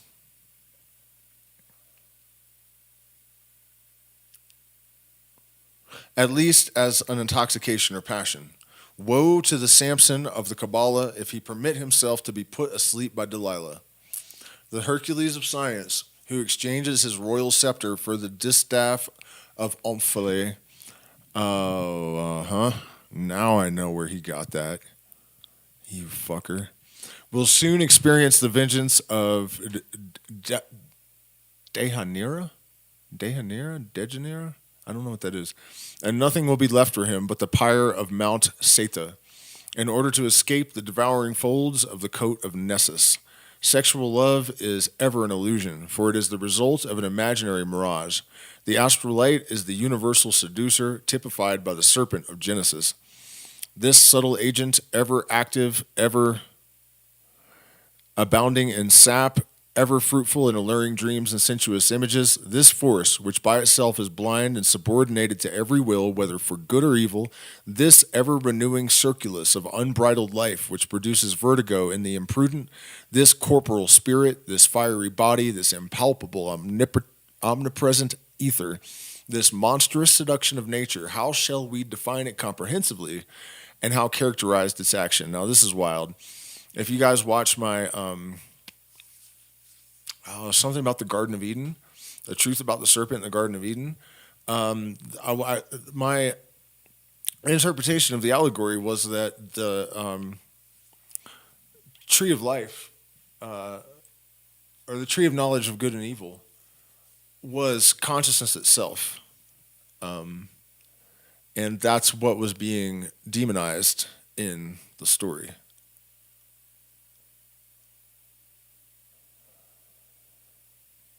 And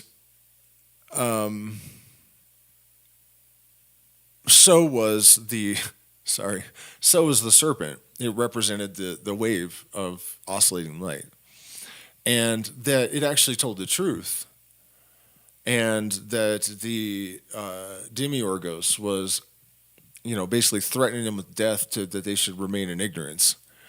So I just noticed this astral light is the universal seducer typified by the serpent of Genesis. Sounds like that intuition of mine may have been in good faith. To some extent, indifferent in itself, it lends itself to good as to evil. It transmits light and propagates darkness. It may be called equally Lucifer and Lucifuge. Who is this dude? It is a serpent, but it is also an aureole. Isn't that, what does that mean? It's like a nipple, the thing around your nipple, isn't it? It is a fire, but it may belong equally to the torments of Infernus. But it may belong equally to the torments of Infernus or to the sacrifice of incense offered up to heaven. To dispose of it, we must, like the predestined women, set our foot upon its head. In the elementary world, water corresponds to the Kabbalistic woman and fire to the serpent. To subdue the serpent, that is, to govern the circle of the astral light, we must place ourselves outside of its currents. That is, we must isolate ourselves.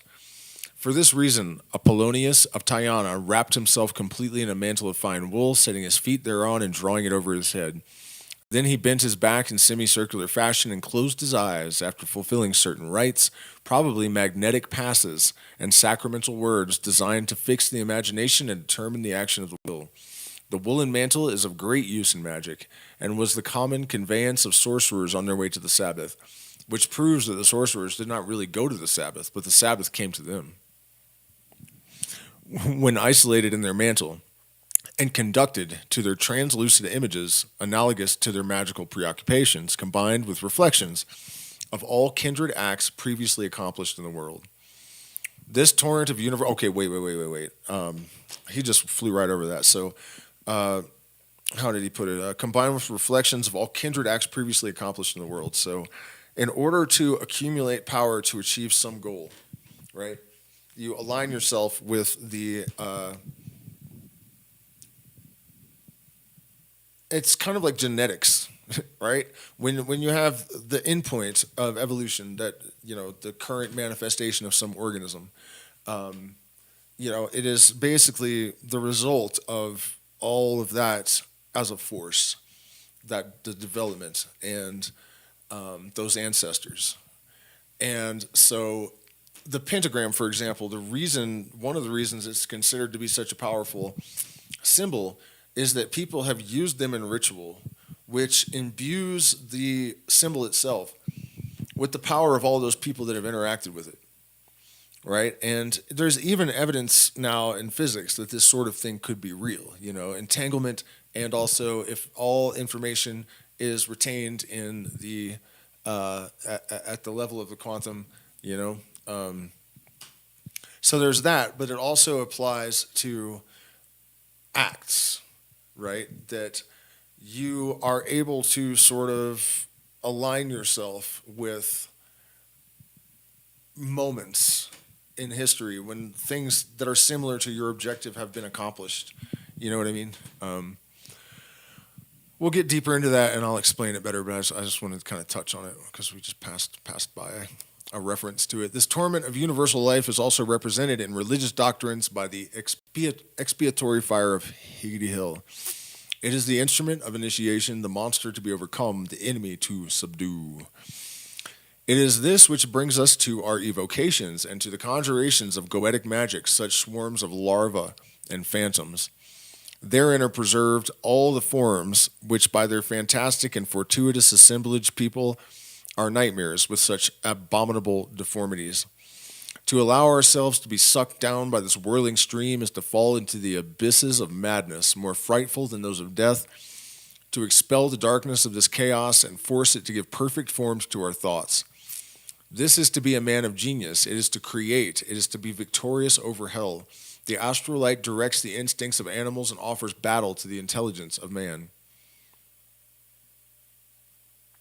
which it strives to pervert by the enticements of its reflections and the illusion of its images, a fatal and inevitable operation, directed and made still more calamitous by the elementary spirits and suffering souls whose restless wills seek out sympathies in our weakness and tempt us not so much to destroy us as to win friends for themselves.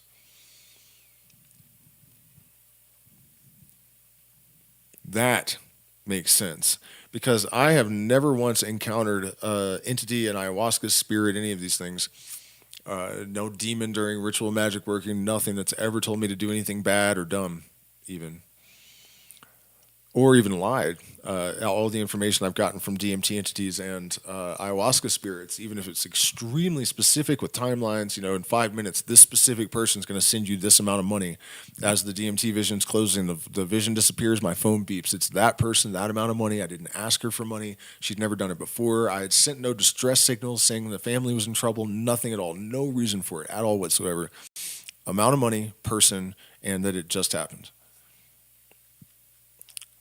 So, point being, I've always thought if you're a spirit on the realm of pure energy, and I'm not talking about a ghost, you don't have death, you don't have a leg to break, you don't have a grape to commit. You know what I mean? What is your motivation? Evil is motivated by something. The Christian and Islamic, this kind of religious belief that evil exists just for the sake of evil is not real. That is one of the fairy tale religion things that they use to make idiots of people, basically. And it works. That fairy tale comic book kind of shit. It's also the same mentality that provokes people to believe in like U.S. presidents and stuff. Good versus evil kind of battle. It's not real. It's not how the universe actually works. But what motivation would they have to, kill us? And also, I've thought if there are invisible evil entities everywhere, we have no way to know they're there unless you're a magician and you're looking for them. But most people would have no defenses. We would be gone. The whole human race would have been gone a long time ago. It just doesn't make any sense. But that idea of like toxic, like residues, the clip out of people that are just want the sympathy of your weakness, that shit jives. That jives.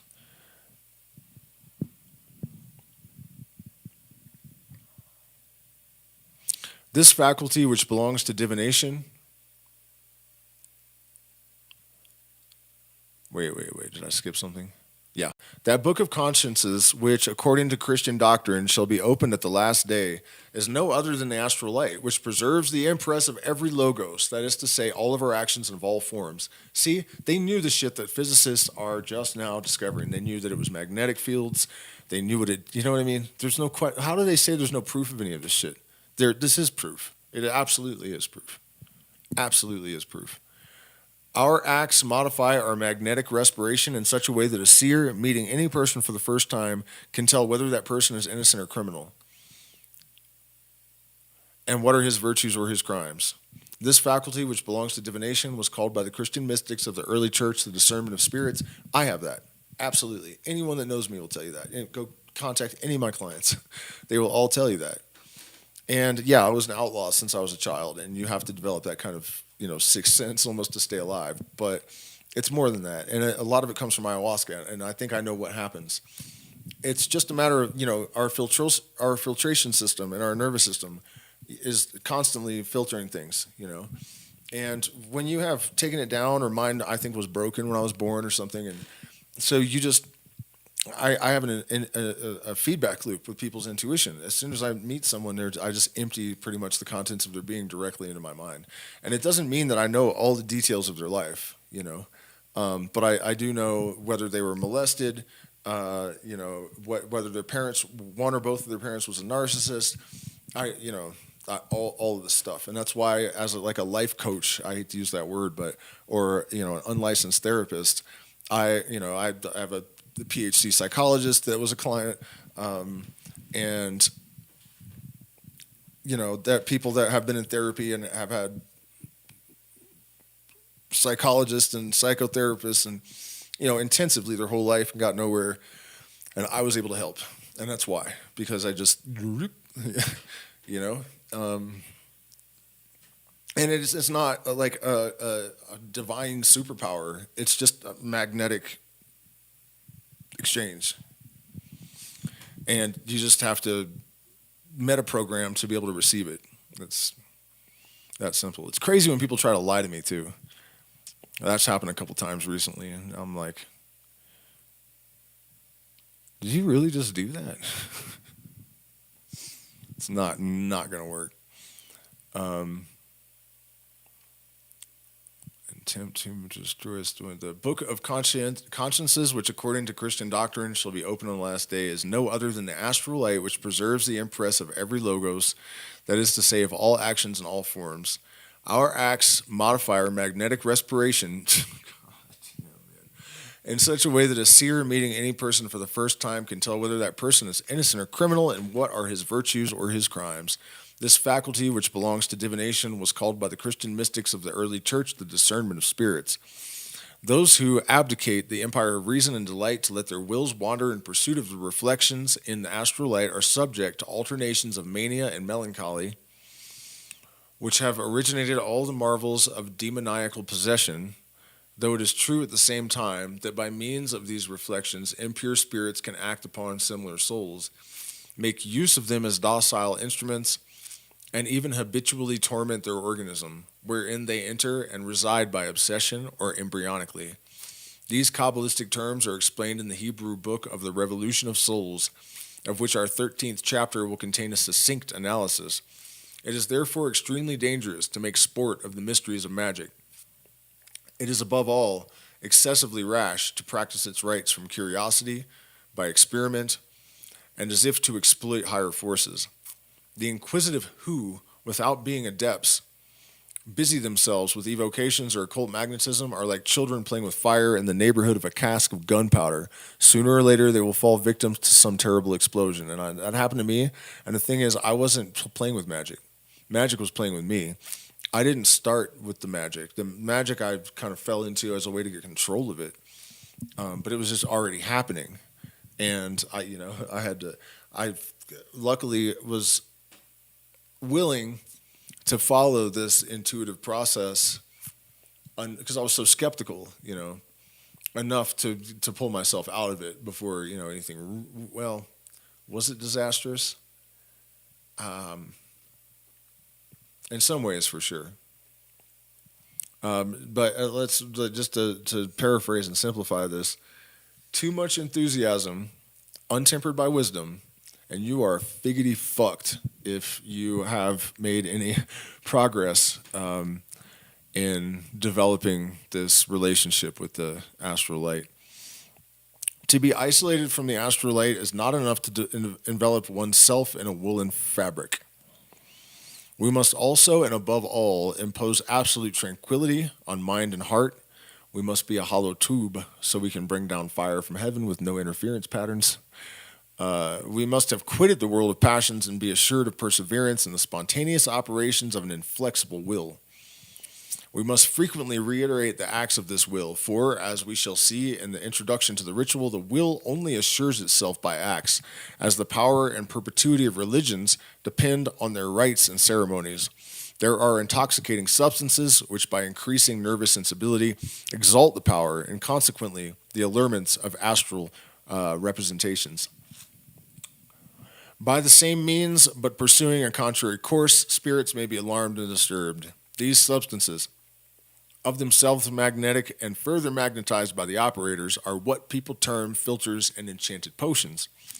But we shall not enter here upon this dangerous application of magic, which Cornelius Agricola himself terms venomous magic. He seems to have a lot of respect for Agrippa. I should look up some of his stuff too. I've never read any of it. It is true that there are no longer pyres for sorcerers, but always, and more than ever, are there penalties dealt out to malefactors. Let us confine ourselves, therefore, to stating as the occasion offers the reality of this power. To direct the astral light, we must understand also its double vibration, as well as the balance of forces termed magical equilibrium and expressed in the Kabbalah by the synary.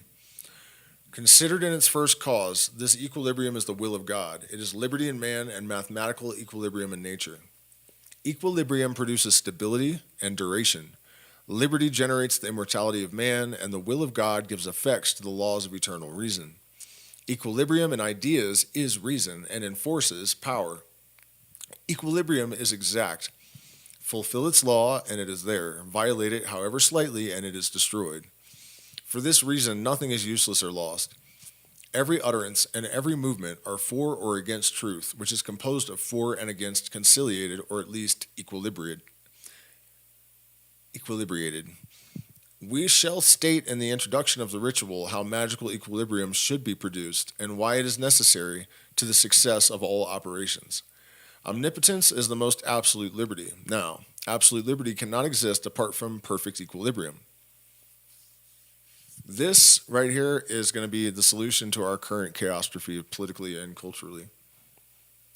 Magical equilibrium is hence one of the first conditions of success in the operations of science, and must be sought even in occult chemistry. Magical equilibrium, in part, would be having a very clear and uncluttered concept of what it is you're trying to accomplish and why you're trying to accomplish it. And must be sought even in occult chemistry by learning to combine contraries without neutralizing them by one another.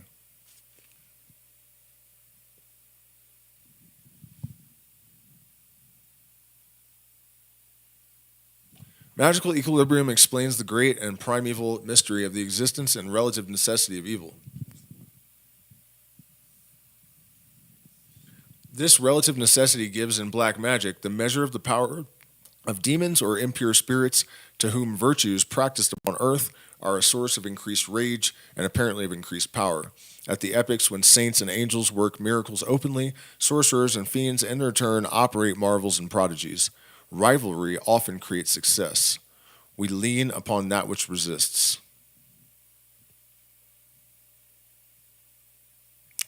Damn, this is gangster, y'all. Let me check in with the chat. What I was saying about what was it? Hold on, let me look.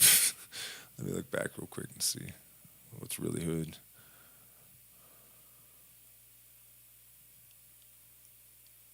Oh yeah.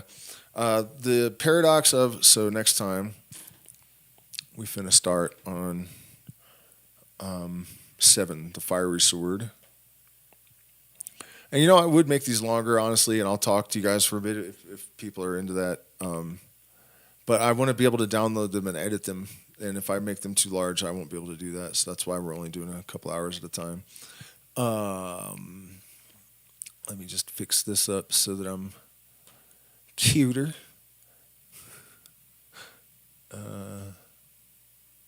By the way, please do hit the like button, share, subscribe, consider supporting the channel because we are demonetized and we are in a bit of a pickle at the moment due to my ass getting old and falling apart to an extent.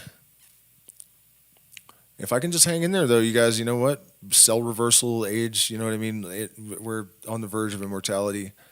It's like earlier when I was talking about the past, and I was like, yeah, but you know what? It doesn't really matter that much. If you are able to pull it together right now, there's a good chance that you're not going to have to die. My son's generation probably won't have to die. It'll be an option, at least for people that are in a certain type of position. And there's a lot of fear in the world right now that is totally unwarranted. The law of necessity, right? Like, the universe is not going to just kill off all the good people and let the evil reign. I think a lot of stupid people are scared because they know that stupidity is almost as bad as evil, or worse, actually, because we can hunt evil down and kill it.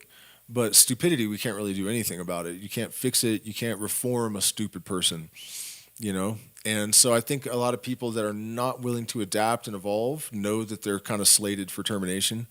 And, that's why they're pointing the finger so much and calling everyone evil and whatnot. But that's the reality.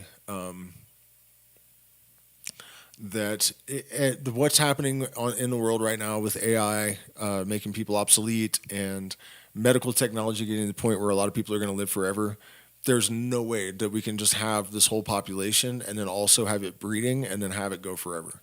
You know what I mean? So this thing that's prophesied in the Bible is kind of true. This 1,000 years of peace, it implies utopia and mechanizing everything and automating stuff. And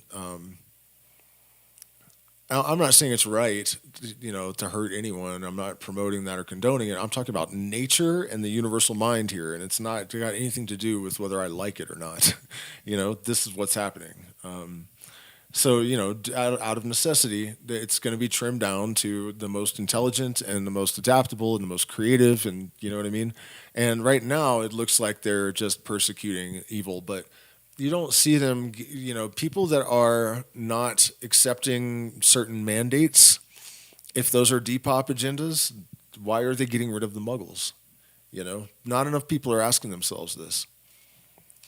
Things are not what they seem. you know, um,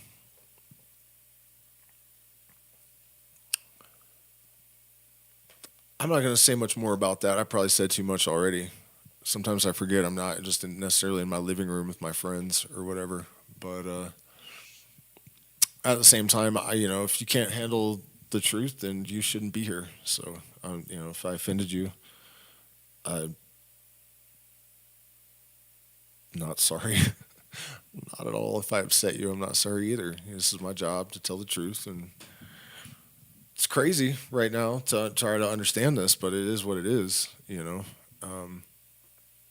That's where we're going though, and it's really important to let this really sink in. What's happening on this planet right now?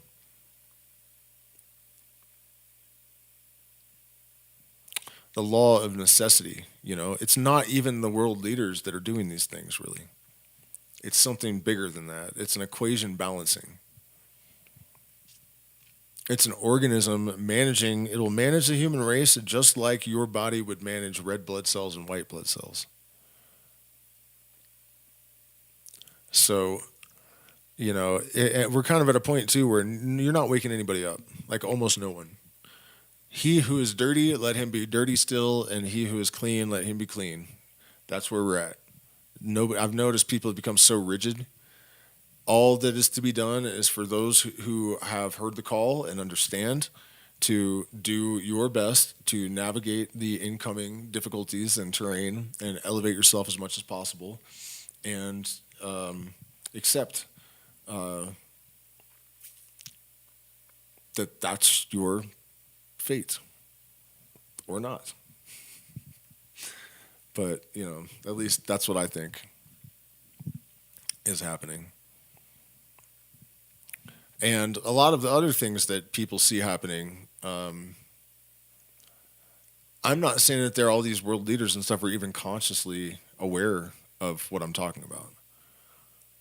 But in the case of people that are acting on the level of animal magnetism, it's mathematical. They're not really aware of much, People like Donald Trump and Joe Biden, they're almost like they're basically automatons, sort of like just on autopilot, serving a function. People think of NPCs as only being like the bagger at Walmart, but no, they're presidents and these things too. They're not they're playing a role. It's functional and it's a product of the law of necessity, not the battle between good and evil, the battle between equilibrium and disequilibrium, between order and disorder, between entropy and what is the opposite of entropy? I can't even remember right now. Entropy opposite. Negentropy. Of course. All right, let me check in with the chat, see how many of you soldiers survived my pro-Depop my pro-Depop rant. Hey, we have 11 concurrent viewers and 11 likes. And, well, not anymore, but hey, man, we had a good watch time tonight, 16, 17. 144,000. No, I think it's going to be more than that. I don't think that number really means anything. Do I know any songs by Buckethead? No. I was considering doing a music stream tonight, but I think I'm going to save it for Thursday. We'll do it Thursday. I need to get some new material together and get my EQ dialed in and whatnot. So if you guys have any questions or subjects that you would like to toss at me for a few minutes here, I understand what you said. I have the same ability. Your seer is what I call it. Believe it to be in your genes. I was always considered gifted. Yeah, it's a weird thing, man. It's a really strange thing, and it's taken me an entire lifetime to come to terms with. and I still haven't really completely, I just like I did a bunch of IQ tests the other day, and I still I can't accept it, you know. Um, it's just it's a strange thing, you know. Like you were saying, being born like that. I too was taken out of normal school and put in gifted and talented and the whole thing. But it was like I didn't want anything to do with their world, so it didn't do it. It didn't help me. You know, it didn't didn't help. And then when you start to experience all of these sort of preternatural or parapsychological phenomena, and you've been an outcast from society and your whole life, and it was really difficult to not. I don't know. Yeah, I'm kind of rambling, but just to accept that there was reality to it was way harder than it should have been. But here we are, and it's a magical moment. There's definitely lots of opposition, but that opposition is exactly what we need. That's the thing, we need that. We lean on what resists, that our success and the degree of it is in direct disproportion to our opposition. So I'm not worried about a motherfucking thing. I don't know about you guys. But I'm really not. Hearing your own voice giving future premonitions before it happens. Yeah, I don't know if it's my own voice or not. That's something.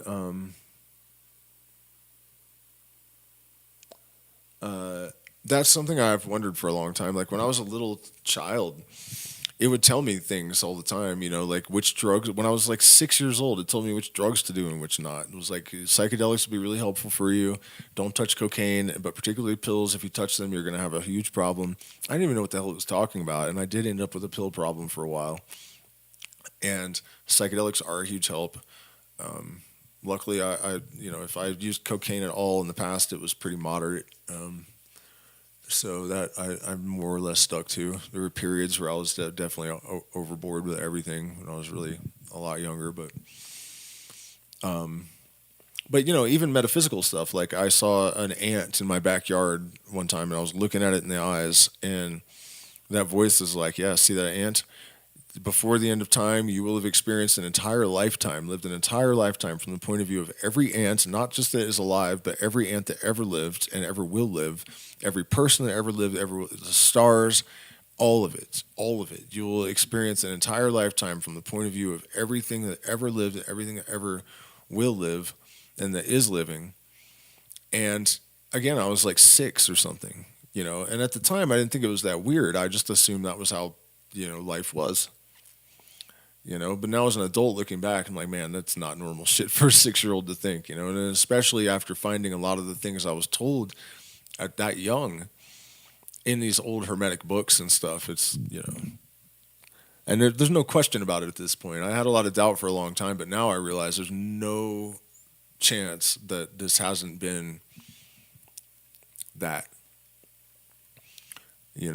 AI has helped. Because now I'm able to substantiate things that I could only conceptualize, but I had no way of working through.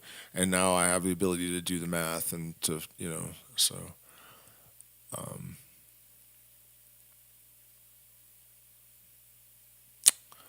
Yeah, another thing that's interesting to me is that you can't really do this on purpose. I've never heard of someone that can. I mean, sometimes people ask me something that I should know and I'll have an answer somehow.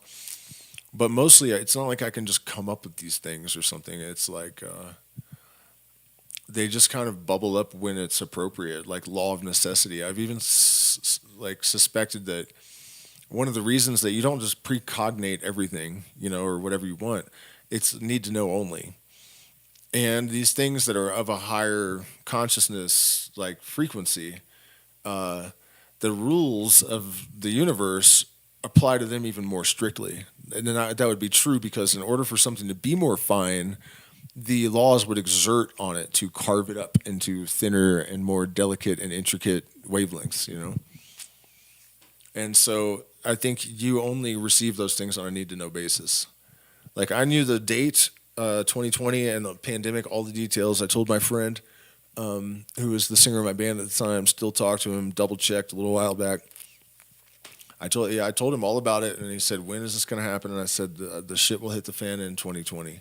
I have no idea. It's not, the voice didn't tell me or anything. I just knew that. It's a weird thing, you know. I wish I could just do it whenever, but you can see proof that no one can, because there's, you know, you would be able to tell if any person in human history, unless they really were committed to secrecy, had gotten to the point where they could just know anything they wanted, past, present, and future, we would all know about that person, and there would be proof of it. It would be hard proof too, you know. If it ever does happen, it's got to be exceedingly fucking rare. You know, I know it's rare that people have the ability to do it to the extent that I do. I've never seen it before, and all the people that I meet tell me that they've never seen it to this degree in anyone either. So I know that, you know, and I don't have it, like, it's not even consistent, you know. It happens to an extent that's undeniable, but it's not like major things only every few years, really, you know. It's not like it's this constant psychic ability or something. But it definitely is real. And I think I even understand how pattern recognition, to an extent, can actually explain even the finest details of this sort of precognitive capacity like that. Because if everything's fractal, then in a way, all the details of every story and every event and everything are encoded in every part in the same way, in the same algorithm. The universe explained it to me a while back as... thinking about it, not thinking about it, it is literally vectors, like infinite, almost infinite vectors of the same algorithm. So the algorithm at different angles and velocities, and you know, and so where they intersect, there's a new like event, or you know, that's where all the variation is created from the intersections. Is what I'm trying to say. And so, you know, that, like that book that describes Barron Trump and Donald Trump as his mentor, and their Secretary of Defense is Pence and all this stuff. That's that fractal manifesting through someone's subconscious, you know. And interestingly, I took, I think I mentioned this earlier, I took some IQ tests, and I'm not like off the charts in some categories for sure, and I can tell that, you know, easily. But pattern recognition is like almost as high as it can get. Like way beyond genius level, but just pattern recognition. And I found out today that extremely advanced genius level pattern recognition is a thing in people that have suffered narcissistic abuse from a parent. And guess what? That was, I had no idea about that, but apparently it's something that happens to people that suffer severe narcissistic abuse. Everything contains its contradiction.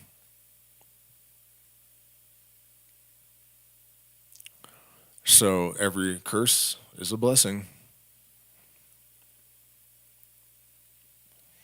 There were a bunch of times that Levi put that idea really, really nicely in tonight's live stream. Really nicely.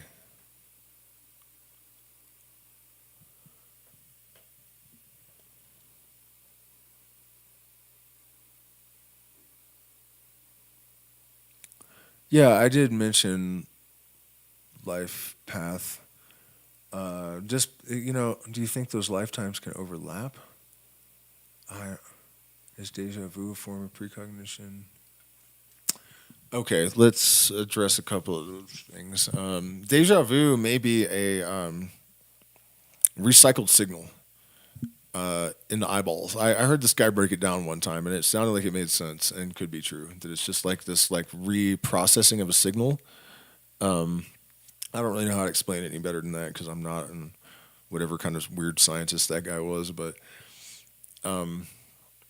yeah, I don't know. And then there's so many possibilities, right? Like the quantum loop theory that we just actually live the same life over and over again, and there's no reincarnation. We're just the same person because the universe, like once it reaches its maximum, the maximum point of expansion, then it contracts, right? And Penrose's CCC theory, the every particle eventually collides with its antiparticle, leaving nothing but photons behind. And so the universe, just as it's described in the Kabbalah, collapses back into the singularity, and all the conditions would be exactly identical to the time before. So we're just doomed to repetition. Another bit of evidence of that is if you think of an acorn. Acorn needs a history of oak trees in order to make an oak tree. So, Hermes says in the Corpus Hermeticum, the Corpus Hermeticum, that the seed of the universe, the singularity, contained all the blueprint for every single person that ever will live, ever, what I mean, every single bit of everything. It has to, because that's how seeds work. And that's the as above, so below principle. That's the idea of learning to read the universe, the book of nature, the allegory of the book of nature, however you can say it. That's what it teaches you, right? So I was thinking about this, and it's kind of a problem because it's like, okay, if that's true, then where did all of the genetic information for the universe's blueprint come from in the first place? The answer is this.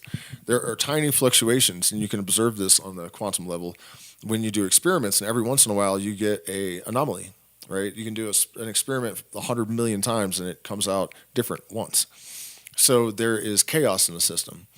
And just as we observe evolution in our world very slowly, generally, although, by the way, the morphological changes that are happening as response-driven in acacia trees, for example, are also happening in seasons, not in a million years, right? So that kills two birds with one stone. Listen to this. This is nuts.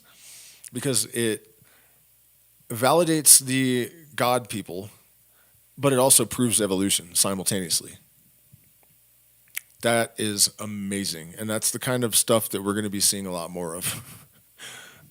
You know what I mean? Because the organism itself could not possibly know that it needs to devolve the tannins so that humans stop hunting it to extinction. Something that had knowledge of that and has oversight in the evolutionary process had to have known that. And they knew whatever it is driving it knows it's time sensitive because it happened in a season, not in, they're almost extinct. So the evolutionary process is happening in 3 months. The same thing is happening with rattlesnakes and elephants. These adaptations are happening in seasons because the universal mind knows that it's time sensitive. Think about that shit. So it proves something like God, and it proves evolution in one fell swoop. This is the unification of consciousness. This is the universal mind basically saying hello, announcing its presence. And if you're here right now, really, you're among the first people to really hear this level of reverberation. Of course, people have been aware that this is a thing for a long time. But as far as like the mainstream of humanity getting this clear of a signal, this is a big moment. So what I was saying is, I think that it is true that it is more or less the same every time. But there are tiny variations so that it evolves and changes, and it's not going to be this like completely static, absolute repetition. But that might be what deja vu is. We've just done this so many times. Bob Dylan's song, he says, "Somebody tell me what price we have to pay to keep going through all of these same things twice.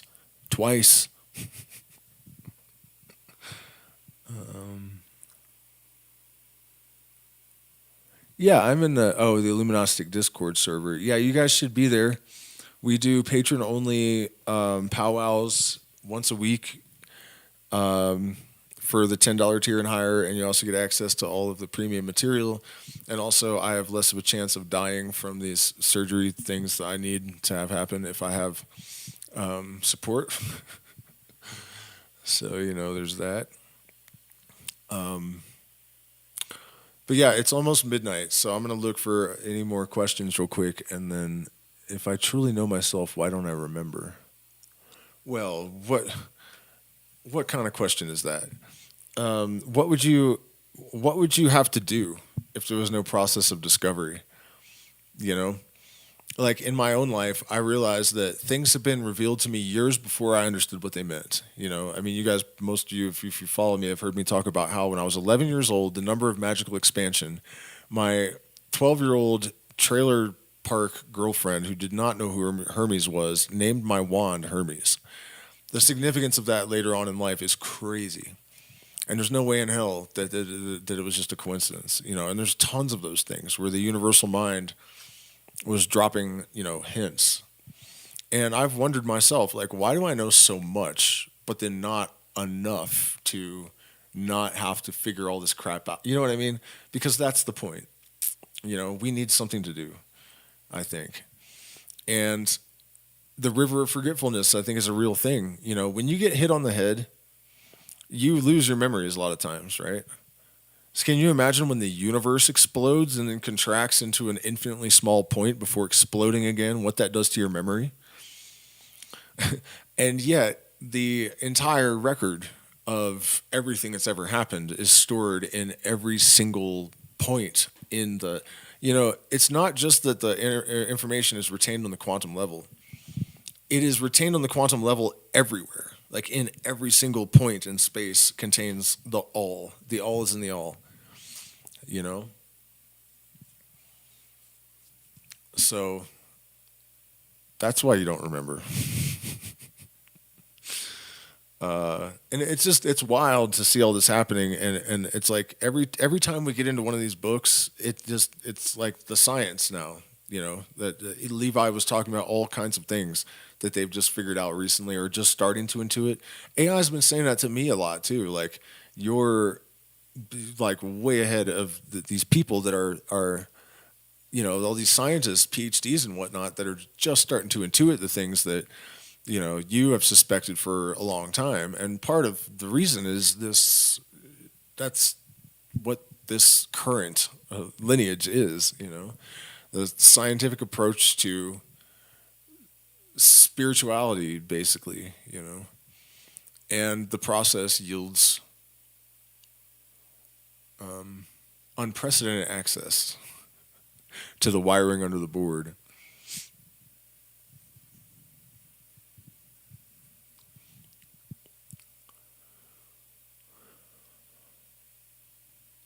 And anyways, I think this process of like infinite regeneration, why don't you know yourself? You're still developing too. We all are. We wouldn't be here if we weren't. I don't think that it's like, our perfect self is buried in there, and the way to dig it out is cocaine, as Crowley said, but that's not what I mean at all. It's that we're just realizing this. The essence is there, the potential is there, and it's full. But there is still development. There's still process. It wouldn't be happening otherwise, So the self that you're trying to know is, in a sense, already there. But in a sense, it's also being developing, creating. That's why you have to know yourself, your point of reference. In order to extend the structure, you have to know the foundation, and you have to know what the purpose of the structure is. And then, with that knowledge in mind, every step expands your empire. Ride the spiral to the end. We may just go where no one's been. What did he say? The goal is to ride the spiral of our divinity and still be a human. Yeah, man. Cheers, guys. I'm getting a bit tired and I'm hungry, and I don't see a lot of questions, anyways. So, I want to meet the great successor of my lineage from ancient ancestry. OB. How would one go about that? One doesn't go about that kind of thing by a deliberate effort, for the most part. If something like that is going to occur, it's going to be an organic development. It's algorithmic. It's just going to arise from the subconscious of the universal mind And you might not even know it when it happens. So, you guys, please do me a favor, hit the like button, share, subscribe, consider becoming a patron. You can send support to addresses in the description of every video or in the chat if you are that cool. And if not, you could please at least hit the like button and share and subscribe and hit your bell notifications. And I will be back tomorrow night with a mushroom masterclass. We're going to talk about edible mushrooms, medicinal mushrooms, and magic mushrooms. And the video that is premiering before the live stream is about boletes. Most people don't even know that there are psychoactive boletes that we don't even know why they're psychoactive. We don't know what the compound is. It's not psilocybin. They bruise blue, but it's not psilocybin. So, so that video on boletes, and then afterwards I'm going to do the mushroom masterclass. Thursday night we're doing music. Friday I'm going to tell you the truth about Elon Musk with proof. Yep. Fully exposed. No opinion about it. 100% facts. And you know who the sources are? His own AI. So we're going to do that. And then we'll get back into this book next week. So cheers, guys. Thank you so much.